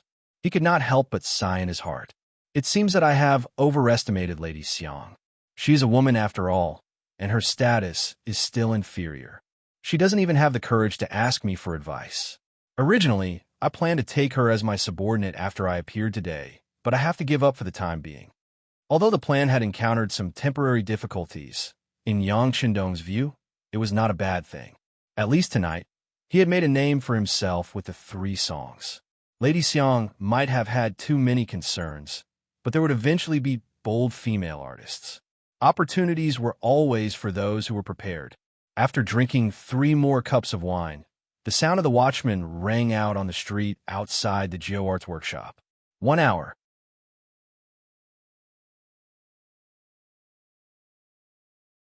Chapter 69. There was a night ban in the Ming Dynasty. The rules were clear. Once the drum was rung at 3 o'clock in the morning, no one was allowed to go out. Only after the morning bell was rung at 3 o'clock in the morning would the ban be lifted. Those who walked on the streets during the 2nd, 3rd, and 4th night would be flogged 50 times. Those who broke the law after the 1st night ban and before the 5th night ban would be flogged 40 times. As soon as the drum was rung, the guests in the hall began to walk out. Yang Qindong lived outside the capital, so he naturally had to be 1 step ahead. Otherwise, he would not be able to make it to the southern city gate in time. Everyone, it's time. Farewell. Yang Qindong stood up and cupped his fists at Su Qingzong and the others. Take care, Dong Shuai. Su Qingzong and the others stood up with smiles on their faces. Although they had just met, they felt regretful that they had not met sooner. If there was anything Yang Qindong gained tonight other than making a name for himself, it was probably making these 3 friends. Of course, more importantly, the news of the 3 new songs spread rapidly in the capital that night. By the next day, there were already people on the streets humming the new songs that were fresh and catchy. The tip of the peach leaf is the tip of the tip. The willow leaves hold up the sky. My dear Lord, listen to me carefully. In the morning, the servant girl, Little Wire, went out to buy breakfast as usual. As soon as she walked out of the courtyard, she heard 2 scholarly young men humming this song that she had never heard before. For a moment, Little Wire felt a refreshing feeling rush into her heart. For a moment, she stood there and listened in a daze. It was not until the 2 scholars were far away that she came back to her senses. Then, with a heart full of curiosity, she went to the nearest breakfast shop. When she returned to the courtyard after buying breakfast and saw the young lady getting dressed, she absent-mindedly placed the breakfast box on the round wooden table. Then, she rested her chin on her hands and carefully recalled the song she heard in her mind. Then, she hummed softly. After snorting twice, she shook her head forcefully. Her face was filled with anxiety, as if she had lost something she loved. Little Wire, what's wrong with you? After repeated this, Little Wire was still immersed in her own world. The young Miss's voice, which was as pleasant as an Oriole's, entered his ears. What are you humming? It sounds really nice. Young Miss. At this time, Xiao Wei felt as if she had just woken up from a dream, but her forehead was already covered in sweat. I heard 2 people humming this song when I went out to buy breakfast. It gave me a refreshing feeling, so I learned a few lines. Unfortunately, I didn't manage to remember it. At this moment, Xiao Wei looked as if she hated herself to the core, as if not remembering the lyrics and melody was a huge mistake. What? The young lady's expression suddenly changed. Xiao Wei, Are you saying that the song you were humming just now was a new song that people on the streets were singing? Ah, miss, is this a new song? What kind of new song is it? Why haven't I heard it before? The young miss, whose arm was being held by the maid Xiao Wei, had not yet fully put on her clothes. Under the red dress, her slender neck was undoubtedly exposed. Her soft breasts were like white jade, half covered. Her waist was tied, and a pair of slender and well-proportioned legs were exposed. Even her beautiful lotus feet were silently enchanting, as if inviting people to look at her seductively. If there were people who frequented the red light district here, they would definitely exclaim, "Madame Shui," and call out her identity. Madame Shui's full name was Xiao Yuxue. She was one of the famous courtesans in the red light district of the capital. Together with Madame Xiang, Dong Han Xiang, they were called half of the beauties in the city. It meant that both of them were more beautiful than half of the city. If they were combined, they would be the most beautiful woman in the city. Last night, Madame Xiang was resting in the backyard of Baiwa Hall because of her female physiology. Moreover, she was young and sleepy, so she did not know what had happened in Jior's workshop. Naturally, she did not know about the 3 new songs. When she woke up early in the morning, she heard her maid Xiao Wei humming softly. She was attracted and wanted to ask what was going on. Of course, it's a new song. You know what I do? If it's an old song, it's impossible that I haven't heard of it. Her tone was very certain. Madame Shui not only had snow-white skin, but also a beautiful voice. She was also very proficient in zither, chess, calligraphy, and painting. If it was an old song, she would definitely have heard of it. It's a new song. Miss, you should learn it quickly.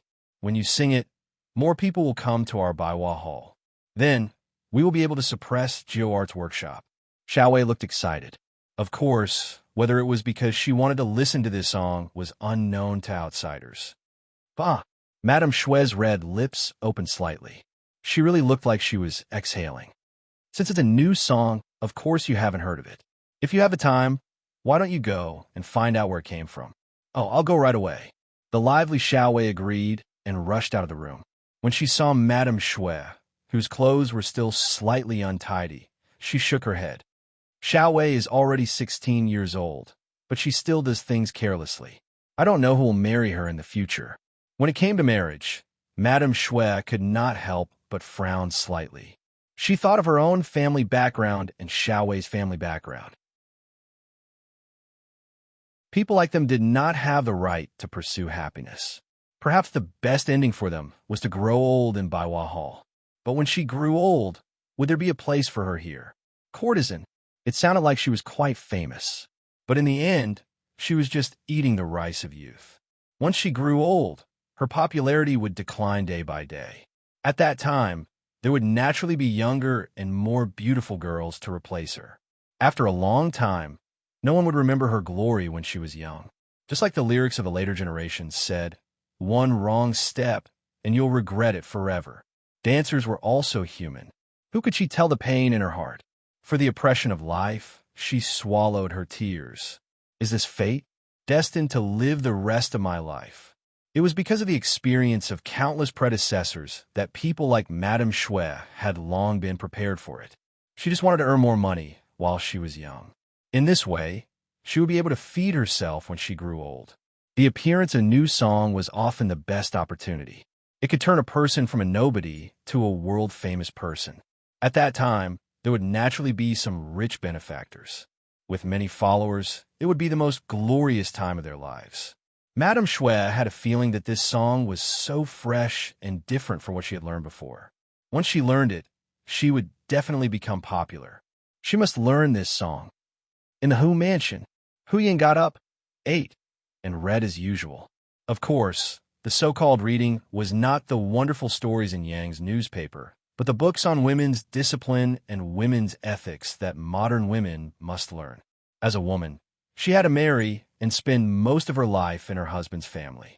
How to be a good wife and take care of the family affairs for her husband was something that most women dealt with in their lives. If one wanted to do something, he naturally had to do it with his behavior. This required a woman to be educated and reasonable, and to learn the 3 obedience and 4 virtues.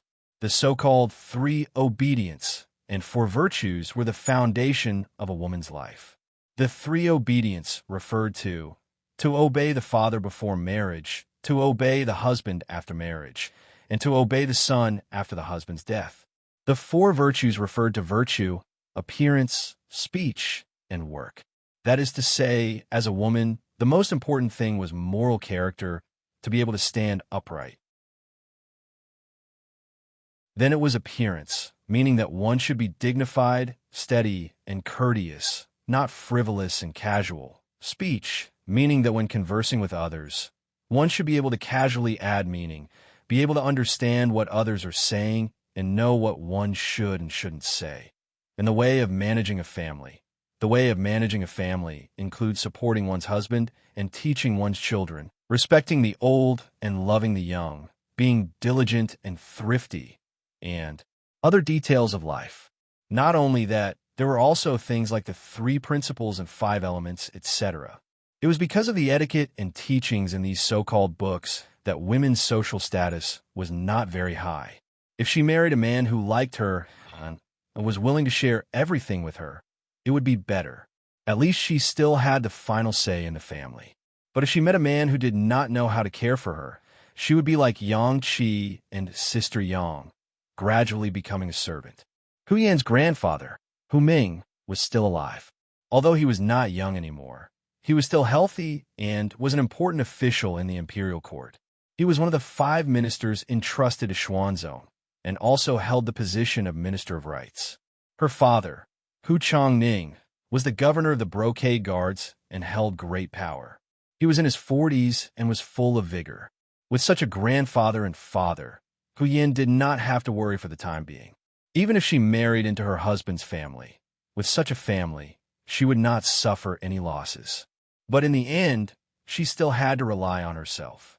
Relying on her mother's family was not a long-term solution. This required Hu Yin to be strong enough in order to live a life without worry. Naturally, things like female morality and female discipline were compulsory homework every day. Perhaps she was spoiled by her grandfather and father, but when Hu Yin read these books, she would feel sleepy. Although she had just woken up not long ago, her eyes were still listless. Her head also seemed to lack some support. From time to time, her head would fall down, but she still managed to hold on, making her look extremely adorable. Young Mississippi, Hu Yin, who was hesitating whether or not to fight 300 rounds with the Duke of Zhou, was instantly awakened by a series of screams. At that moment, the Duke of Zhou was so frightened that he ran off to who knows where. After the screams, the servant girl, Xiao Qing, rushed into the study, bringing with her a whirlwind. If she ran 100 meters at this speed, she should be able to barely pass.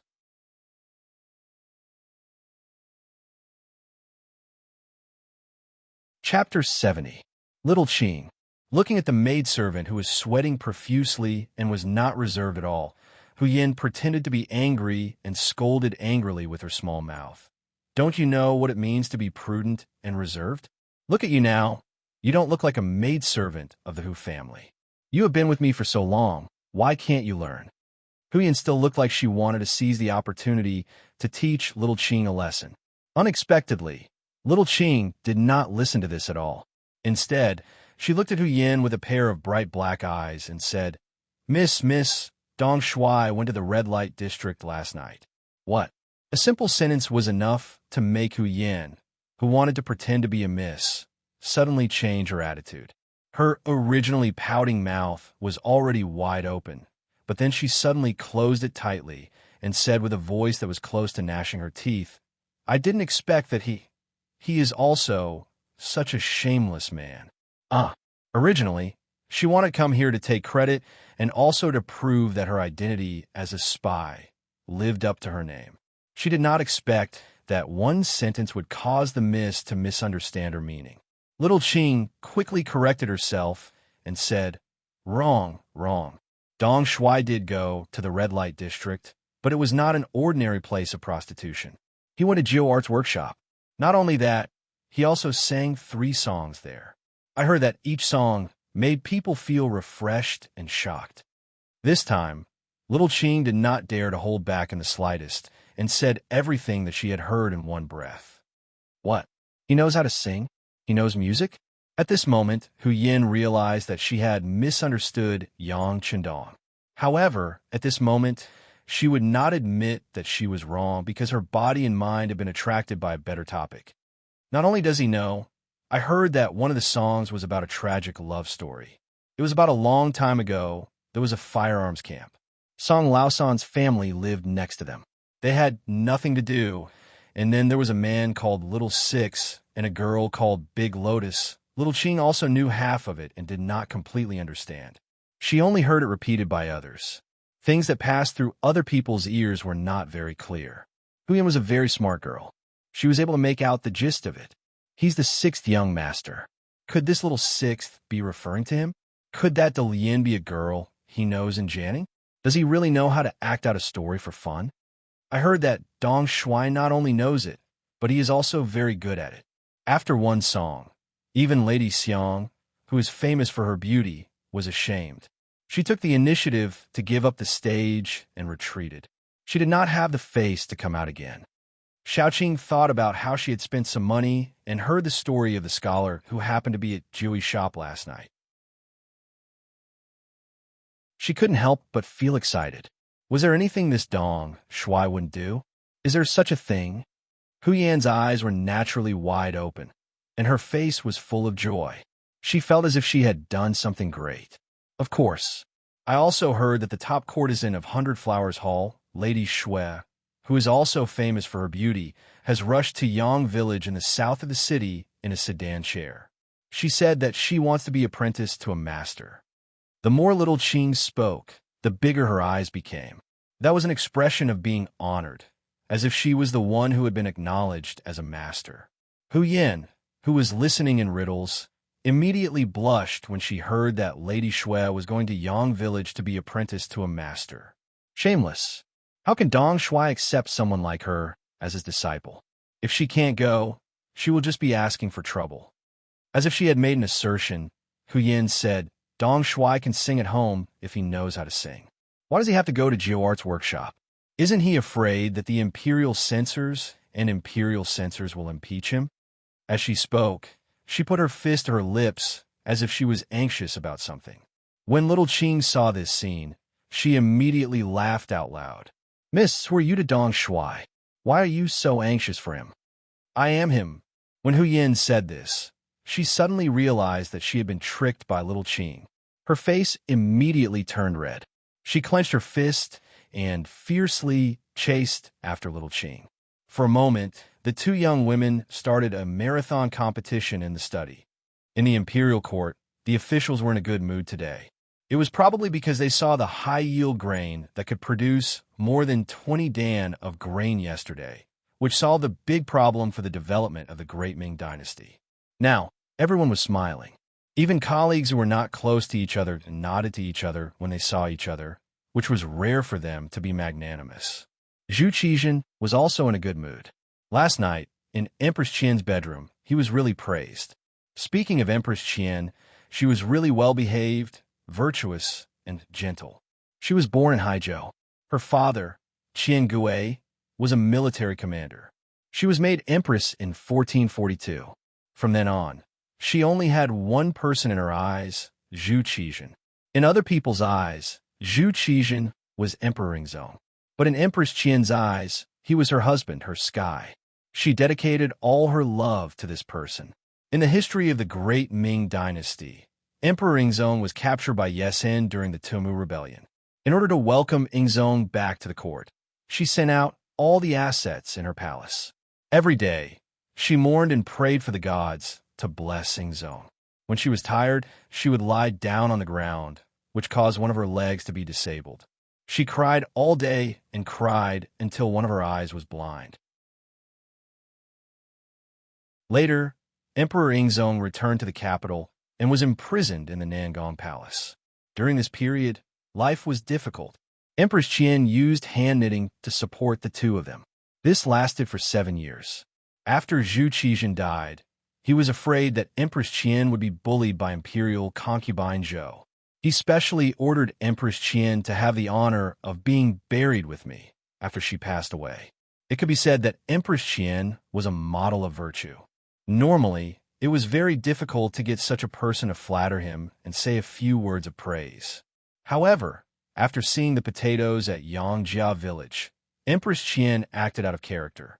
She praised Ingzong endlessly, saying that it was because the emperor was virtuous that he was bestowed with such a high-yielding and auspicious item. She said that Ingzong should devote himself to state affairs and work hard for the prosperity of the great Ming dynasty. After receiving Empress Qian's praise, he was much more enthusiastic and proactive when serving the emperor in bed. This caused Zhu Qizhen to wake up in the morning with a face full of radiance. He was unable to contain his joy and was in a good mood. When the emperor's mood was good, the officials were naturally happy as well. During the morning court, the officials became much more amiable. Some of the matters that were reported seemed to have been resolved satisfactorily. Nearly 2 hours passed. Ingzong was several times more efficient than usual and dealt with several major matters in succession. When he saw that the officials were satisfied, Ingzong was also happy. Zhu Qizhen himself liked this kind of scene where everyone was happy. Wouldn't it be best for everyone to be happy? Good. The atmosphere in the court today is very good. The emperor and his officials are of one mind. Zhen is very happy. Zhu Qizhen said with a happy and satisfied expression. After saying this, he raised his right hand. This was his usual action. He was preparing to end court. Just as Wang Zhen, the head of the ceremony directorate, was about to shout end court, a person suddenly walked out of the room. This person had a short stature, and as soon as he left the room, he fell to his knees and said, "Your Majesty, this subject, Su Yozhen, has a memorial." This official heard that in the red light district last night, the newly appointed crown prince Yang Qindong sang loudly in the Nine Arts workshop. He actually dared to share the stage with an actress. This is truly a disgrace to an official. This official asked the emperor to punish him. With such a good situation, Ingzong was in a happy mood. Suddenly, a person like this appeared. Not only did he kneel down and shout, he actually criticized the crown prince who had made a great contribution yesterday, Yang Qindong. This shout caused the originally harmonious scene between the emperor and his officials to change. When all the officials looked at Su Yozhen, their faces were filled with anger. As an official of the court, going to the red light district was a disgrace. Especially when he dared to share the stage with an actress, it was a disgrace to an official. Su Yozhen was an imperial censor in the imperial censorate and was even a 7th-rank official. It wasn't wrong for him to spread rumors. However, he also needed to look at the time and situation, right? Just yesterday, the emperor had just appointed Yang Qindong as the crown prince's horse Washington. Today, he went to impeach him. What did this mean? Was he trying to say that the emperor was capricious? At this moment, not only were the officials angry, even Ingzong's face was filled with displeasure. Wang Zhen, who was standing beside him, glared fiercely at right capital imperial censor Chen Yi. His meaning was that this was his subordinate. How could he not know when to advance or retreat and be so tactless? Regarding this, right capital imperial censor Chen Yi also had an expression of being wronged. Although he was the head of the imperial censor, not all imperial censors needed his approval before they could submit a memorial. However, everyone who was on duty had this authority. They would give you face and greet you. However, there were countless cases where they didn't give you face and suddenly attacked you. It was clear that this time, Su Yozhen didn't communicate with him. Instead, she chose to reprimand him in front of the court. Most of the time, people who reprimand him would offend people. Usually, this kind of person wouldn't have a good ending in the future. After all, in the officialdom, if you respect me, I'll return you 10 feet. If you're good, I'm good. Everyone will be good. However, if there were people who didn't want to be united and wanted to cause trouble, they would naturally not be tolerated by everyone. However, the imperial censors didn't belong to this category. Their original duty was to reprimand and complain about injustice. They would spread the news to the imperial court and deliver it to the emperor's ears. Therefore, in terms of duty, Su Yozhen's actions weren't wrong. Not only that, the emperor couldn't kill him. Not killing the imperial censors was originally set by Ming dynasty's first ancestor, Zhu Yuanzhang. Although Ingzong wasn't happy with Su Yozhen's actions, he couldn't do anything. He could only retract his right hand that he was about to raise. He then looked at the officials and asked, "Let's discuss this. How should we handle this matter?"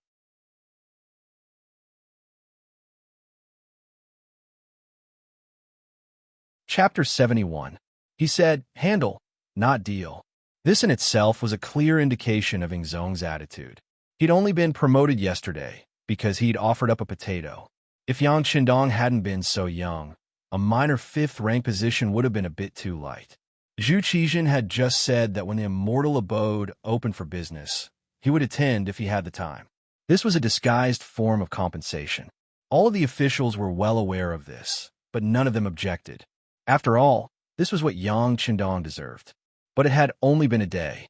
No, it hadn't even been 24 hours yet. Yet someone was already impeaching Yang Qindong. How was this a memorial? This was clearly a slap to the emperor's face. As the saying went, if the lord was humiliated, the subject would die. All of the officials knew that they had an obligation and a responsibility to absolve Yang Qindong today. Otherwise, if they judged others by their own standards, wouldn't it be possible for them to be rewarded one day and taken back the next? Regardless of whether the lips were gone, the teeth would feel cold, or whether officials would protect each other, the officials had no choice but to stand in Yang Qindong's shoes. However, before the officials could think of a way to express their stance, another person stepped forward. When he stepped forward with his ceremonial tablet in hand, the officials knew something was wrong. Some of them even revealed anxious expressions. "Reporting to your majesty, this subject Yu Qian agrees with Governor Su's request. As an official of the court, he should strictly abide by the law." However, not only did he wander around the brothels, he even dared to sing on the same stage as an entertainer. This is truly a loss of face for us court officials. Your Majesty, please issue an edict to punish him. As he spoke, the proud left assistant minister of the Ministry of War, Yu Qian, knelt on the ground and bowed. Yu Qian, courtesy named Tingyi, was from Qiantang. He had studied diligently since his youth and had lofty ambitions. He admired Wen Tianxiang's integrity and had kept Wen Tianxiang's image at his side for decades. This Yu Qian was not the great master who smoked, permed his hair and drank wine, but he was actually one of the loyal and famous ministers of the Ming dynasty. He attached importance to reputation and integrity, to fame and fortune. When he died, his family did not have any wealth left. He attached importance to dying for a benevolent cause, to death. After the Tumu Fort rebellion, he fought to the death in Walla without retreating. He attached importance to the country, to the emperor. After the Tumu Fort rebellion, when we elected Zhu Qiyu as the emperor, we claimed that we were doing it for the sake of the country, not for our own personal interests. Yu Qian was so strong that even Wang Jing couldn't do anything to him. He was one of the few officials who made Steward Wang feel helpless.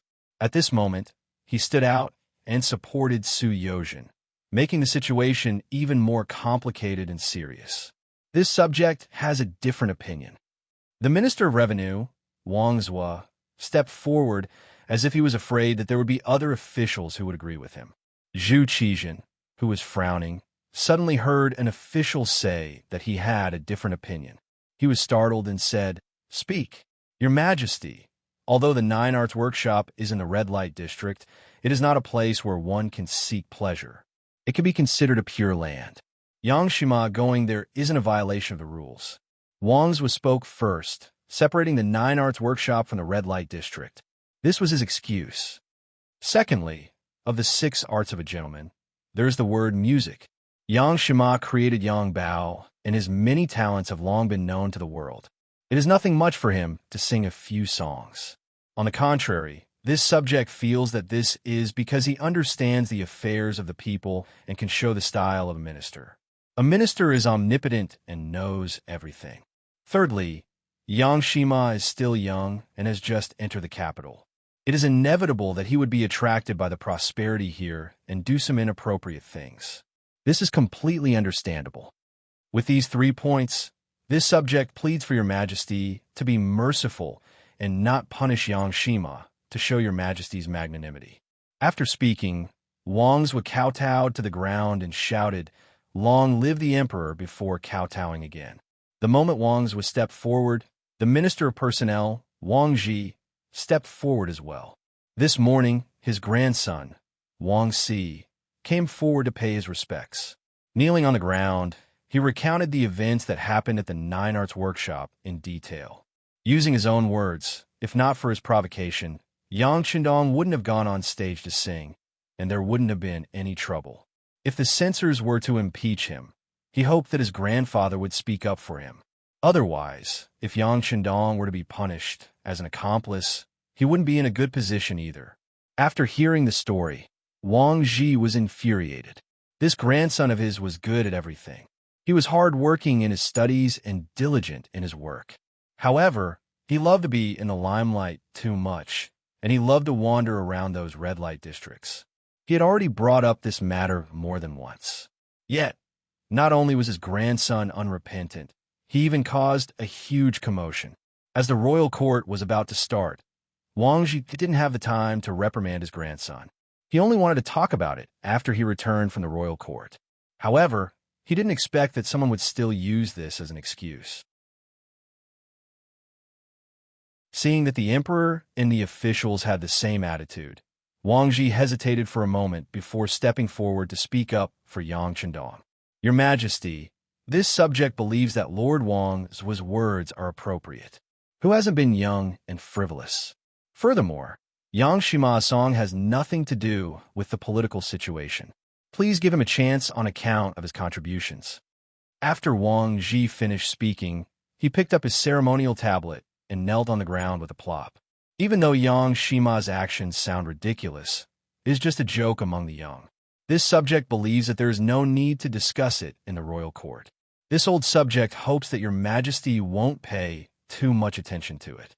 The Minister of Rights, Hu Kuang, also slowly knelt on the ground. As the Minister of Rights, even he believed that Yang Qindong's actions didn't violate the rules of etiquette. Naturally, others couldn't say anything, including Hu Kuang. There were 3 important officials speaking up for Yang Qindong. With these 3 officials at the front, the other officials all knelt on the ground and voiced their agreement. Even Wang Zhen, who was standing next to the emperor, took this opportunity to whisper to Zhu Qizhen, "Your Majesty, Yang Shima's actions aren't harmful at all, so there is no need to pursue this matter. Your Majesty can have him open a restaurant and do business, so what's the big deal about singing a few songs? Your Majesty is completely free to make your own decisions. In addition, the imperial censor's words should also be rewarded, and this matter can be settled." The immortal abode was about to open, and Wang Zhen had a 10% stake in it. Who knew how much more income they would get in that month? If something were to happen now, the immortal abode would definitely be implicated. This was tantamount to harming their own interests, so they naturally had to speak up. With the officials pleading for leniency and Wang Zhen's words, Ingzong understood what was going on. After lightly rubbing his forehead, he spoke in a clear voice. "This subject's words are reasonable. Yang Shima is merely young and restless, and he has just arrived in the capital. Everything is new to him, so it is reasonable for him to do something that is slightly out of line. There is no need to pursue this matter any further. As for Supervisor Su, he is diligent and responsible in his work. He will be rewarded and promoted to the position of Supervisor of the Imperial Censorate's Bureau of Experience." The Imperial Censorate's Bureau of Experience was a 6th-rank official. Compared to his previous 7th-rank official position, it was a 2-rank promotion. This could be considered an explanation for this person's actions. The officials were immediately overjoyed, all of them cheering for the emperor's wisdom. Just when everyone thought that the matter had been resolved and all the officials were about to stand up, who would have thought that the newly promoted imperial censor Su Yozhen would continue to kowtow to the ground and ask, "Your Majesty, if Yang Shima continues to sing songs in the future, can you make an exception and not pursue this matter? His Majesty has already promoted you, but you still want to bite on this matter and not let it go. This means that you don't know how to do things. You don't know how to conduct yourself." For a moment, some of the officials looked at him with stern eyes. The feeling that Su Yozhen gave them before was not like this. This person was smooth and slick and very good at dealing with people. Transferring him to the Imperial Censorate was just a way to gain experience and accumulate experience. But why was this person so stubborn today? Did he want to provoke the Emperor's displeasure? At this moment, Ingzong was indeed a little angry. Seeing that Su Yozhen still wanted to hold on to this matter and not let it go, he loudly reprimanded. Zhen said, Yang Shima is young and restless, and he is multi-talented. Yang Shima's story was his doing. Since writing a story can be accepted by everyone, so what if he sings a song? In the future, there is no need to report such matters. If you have the time, why don't you observe the suffering of the common people and see if the officials are doing their best? It was clear that Ingzong had a problem with the Imperial Censorate. Right Imperial Censorate Shun, he lowered his head and did not dare to say anything. Feeling that Ingzong's anger was not good, the other officials naturally did not dare to say anything. Only Su Yozhen, who did not know where he got the courage, actually knelt on the ground and shouted, This official knows. In the future, if there is anything related to Yang Shima, it will not be reported. Ingzong also angrily glared at Su Yozhen. Then, without waiting for Wang Zhen to call for the court to end, he got up and left the dragon throne. The officials also left with the emperor. Even Right Imperial Censorate Chun Iki did not pay attention to Su Yozhen, who was still kneeling on the ground, and left with the other officials. Soon, there were only two people left in the entire court. One was the kneeling Su Yozhen, and the other was the left assistant minister of the Ministry of War, Yu Qian. Official Su, quickly get up. The emperor and the officials have all left. Reaching out his hand to help Su Yozhen up, Yu Qian's face was filled with admiration. Yu Qian was upright and plain-spoken. Even with Wang Zhen's power, he did not lower his head, and the other party could not do anything to him. It was very difficult to make such a person admire others. But now Su Yozhen did it. Being helped up by Yu Qian, Su Yozhen was flattered. Official Yu, many thanks, many thanks. Official Su, there is no need to be like this. I should be the one thanking you. Imperial censors should be like official Su, not fearing power, and report to the emperor. Even if the person you are referring to has made a great contribution, is still the same. When he said these words, Yu Qian's words were righteous, and his face was solemn. Not only did he say this, in fact, he had always done things this way. However, he did not notice that at this moment, Su Yozhen's face was filled with shame. Only he himself knew why he would do such a thing today. His heart was far from being as pure and holy as Yu Qian seemed. On the contrary, it was extremely dirty. It was just that it was not enough for people to understand. Official Yu is too modest, too modest. Drenched in cold sweat, Su Yozhen was afraid that he would unknowingly give himself away if he stayed. So he cupped his fists and bid farewell. Yu Qian was left standing alone in the court, his gaze seemingly piercing through the imperial city, piercing through the capital, and reaching the Yang clan manor in the southern part of the city. Yang Chendong. Yang Chendong. First you made a report to control the direction of public opinion, and then you made such a ruckus the moment you arrived in the capital. Just what are you thinking? Are you an official or a merchant?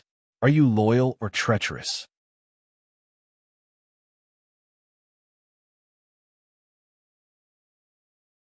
Chapter 72.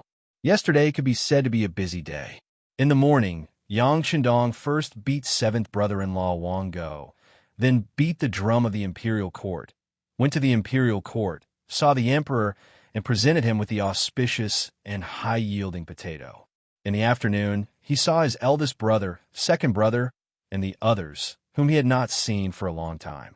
In the evening, he went to the red light district, 9 arts workshop, and made 3 astonishing songs. After returning to the Yang family manor, Yang Chendong fell asleep immediately. It was not until the sun was high in the sky that he got out of bed with the help of his maid, Qiao Yin. It wasn't that Yang Chendong insisted on using Qiao Yin's help. For this matter, he had refused many times. Until one day, Qiao Yin cried in front of him and asked if the young master didn't want her anymore. This caused Yang Chendong to have no choice but to give in. It had to be said that the men of this era were very fortunate. After tidying up properly, the kitchen maid Ichio had already prepared breakfast on the round table. As he ate in big bites, he listened to Tiger's mane, who was standing beside him, report the matters of today's imperial court. Young master, after Su Yozhen received our money, she indeed went to court today to impeach you. After that, the officials pleaded for leniency. The emperor also said that in the future, there is no need to report anything related to you. Tiger's mane widened his eyes and looked at Yang Chendong with a gaze full of admiration. His reverence was like a torrential river that flowed endlessly. Just last night, when he left the Nine Arts workshop, Yang Chendong handed the task to Tiger's mane. He had someone bring enough money to find an imperial censor called Su Yozhen. Then he did the same thing. When he first received the task, Tiger's mane was naturally very puzzled. He couldn't understand what the young master was trying to do. Spending money to hire someone to impeach him? Was he crazy? However, after a long period of training, his nature of obedience had been cultivated. In the end, he still did as he was told. Sure enough, after finding Su Yozhen's house, he snuck into the courtyard and took out 2,000 taels of silver. That person's eyes lit up, and he only hesitated for a moment before agreeing. This led to today's morning court session. All of this seemed to be because someone was jealous of Yang Chendong's rise in power. Everyone followed this train of thought. Who would have thought that this was just a self-written and self-directed play by the sixth young master? Taking advantage of the fact that he had just offered up an auspicious item, there would certainly be no result if someone tried to impeach him. The ministers were thinking about dying if the lips were cold and the teeth were cold. The emperor was thinking about his own face. All of this was calculated by Yang Chendong, so he took this risk. The benefits of taking the risk were obvious. In the future, no one in the imperial court would bring up this matter again. In this way, he could openly be a rich man, a true official businessman, a person who was recognized by everyone as rich. Everyone knew that he had money, so when he did things, it would naturally be much smoother, and he would have fewer worries. As for why he used Su Yozhen and not someone else, this was the advantage of Yang Chendong's prophetic ability. Su Yozhen had a short stature and an ordinary appearance, but he was very intelligent. He liked fame and was good at reading people's expressions.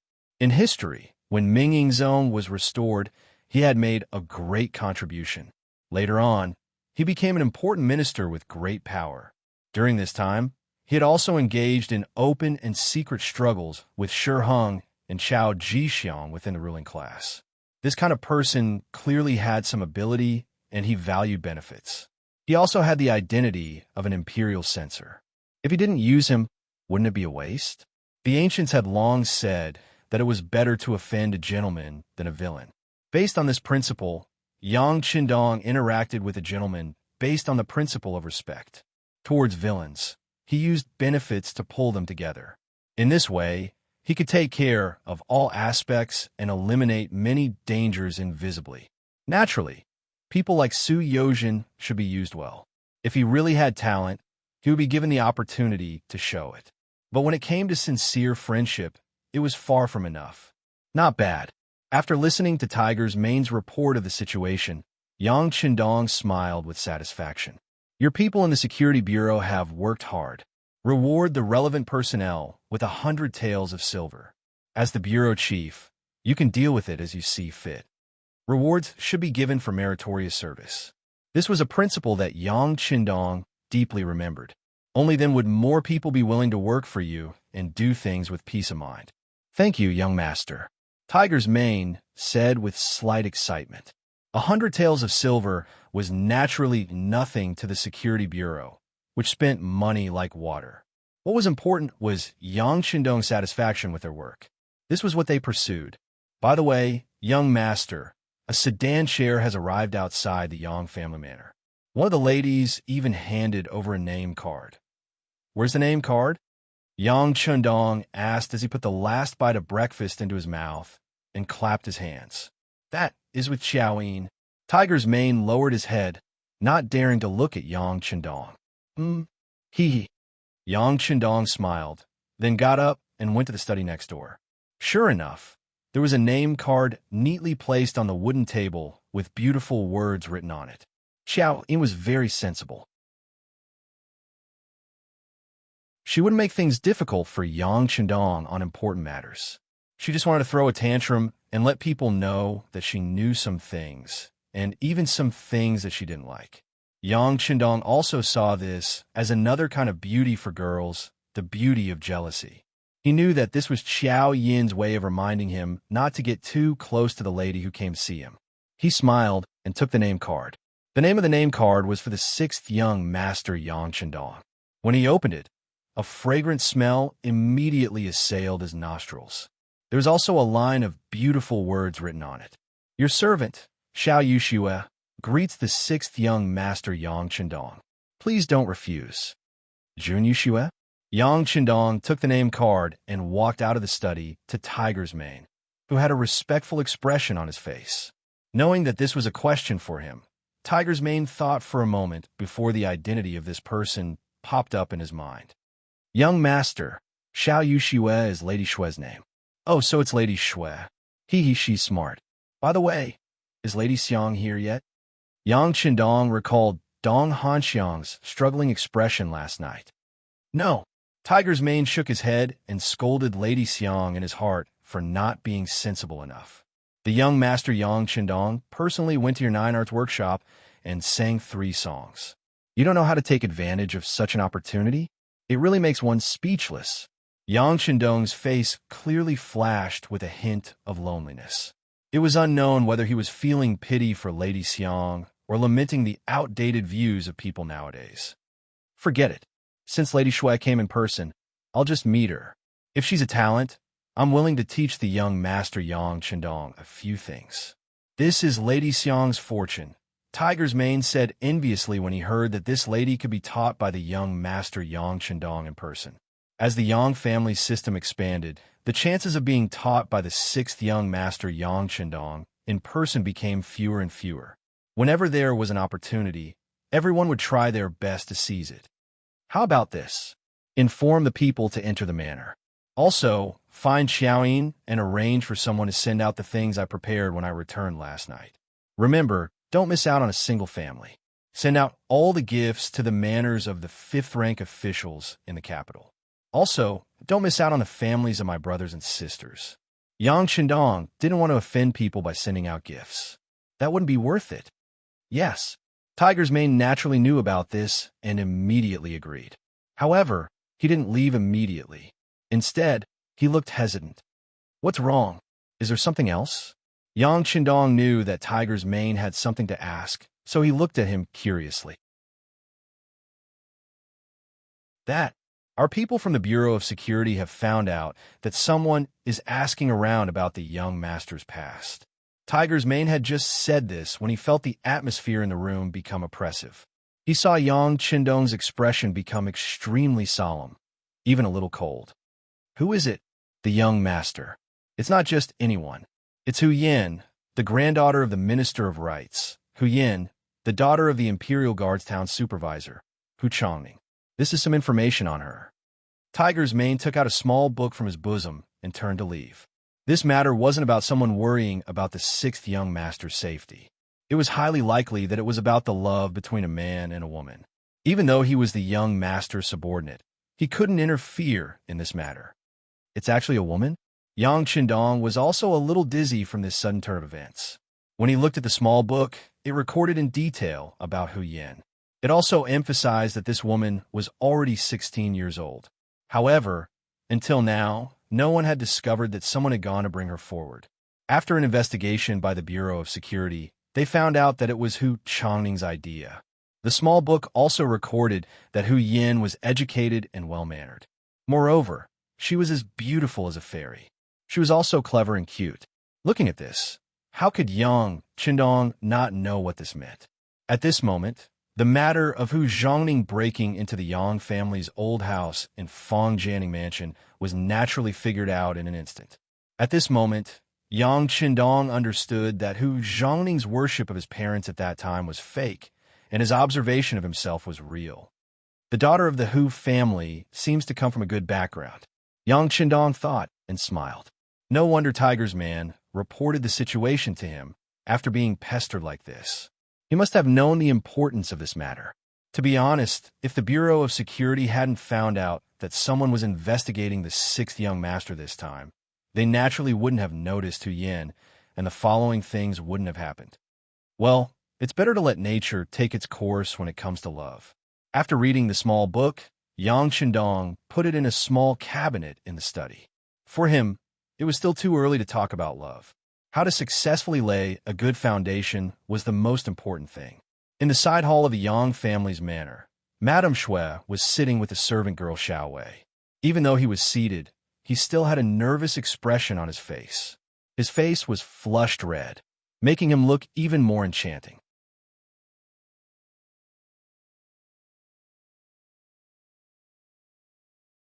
Chapter 73. Seeing Xiao Yushua's nervousness, Xiao Wei tried to cheer her up. "Miss, you don't have to be so nervous. You can relax.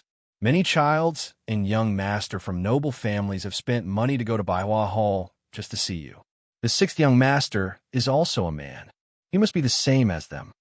"No, it's not the same," Madame Shui retorted. "You've read the wonderful stories in Yang's Daily, and the song you hummed today, the touching love story. How can the person who wrote these things be the same as the other young master? It's not the same." Before they met, Yang Qindong had become a great figure in Madame Shui's heart. It was no wonder that she could not keep calm and was so nervous. Xiao Wei saw that Xiao Yushua seemed to be possessed, so she wanted to comfort her. But at this moment, footsteps came from outside the room. Then Yang Qindong, dressed in cyan, walked into the side hall accompanied by the maid Xiao Yin. He looked indifferent, and his chin was slightly raised at a 45-degree angle. His chiseled face, especially the confident smile on his face, seemed to have a magic power that deeply attracted Madame Shui and Xiao Wei's eyes. Xiao Yin also noticed the two women's behavior and immediately raised her head proudly. In her eyes, the sixth young master was undoubtedly the most perfect man. It was reasonable for other women to look at her young master in this way. While they were looking at Yang Qindong, he was also looking at the two women. In particular, Madame Shui gave him a feeling of déjà vu. Upon closer inspection, he realized that this woman actually had the shadow of Su Qing, an actress from the future, especially the two shallow dimples on her face, which made her look even more similar. She had a face similar to Su Qing's. Her skin was as white as snow, but she was younger in age. She also had an enchanting temperament. Men who saw her would not only be aroused, but would also have a very primitive behavior. Fortunately, Yang Qindong's self-control was strong enough to suppress the moment his body reacted. Then, he revealed an extremely charming male smile and sat down at the head of the table. He opened the crescent-shaped folding fan in his hand and gently fanned it, looking like an elegant and handsome young master. It was not until Yang Qindong found a chair and sat down that Madame Shui woke up. Thinking of her performance just now, she couldn't help but blush. Then she bent down and said, "Dong Han Xue greets Dong Shui. Please get up." Yang Qindong smiled and stretched out his hand to support Madame Snow. Madame Snow took the opportunity to stand up. Then the sixth young master said with a smile, "I've long heard that Madame Shui is known as half the beauty of the city and is proficient in the beauty of melody. I wonder if I have the honor of listening to the sound from outer space?" Yang Qindong's words made Madame Snow feel relieved. She was most afraid that he would say something about his identity. If so, she, who was originally a lowly person, didn't know how to know. Now that he took the initiative to talk about music, she was very happy. In that case, I'll make a fool of myself. Madame Snow didn't dare to refuse Yang Qindong's request, not to mention that she had taken the initiative to ask for his help today. She had to be more humble. Madame Snow agreed softly. Then she bowed and said to her maid Xiao Wei, "Prepare the guzheng." Xiao Wei was capable and agile. She quickly placed the guzheng she brought with her in the side hall. Madame Snow walked slowly to the guzheng and sat down.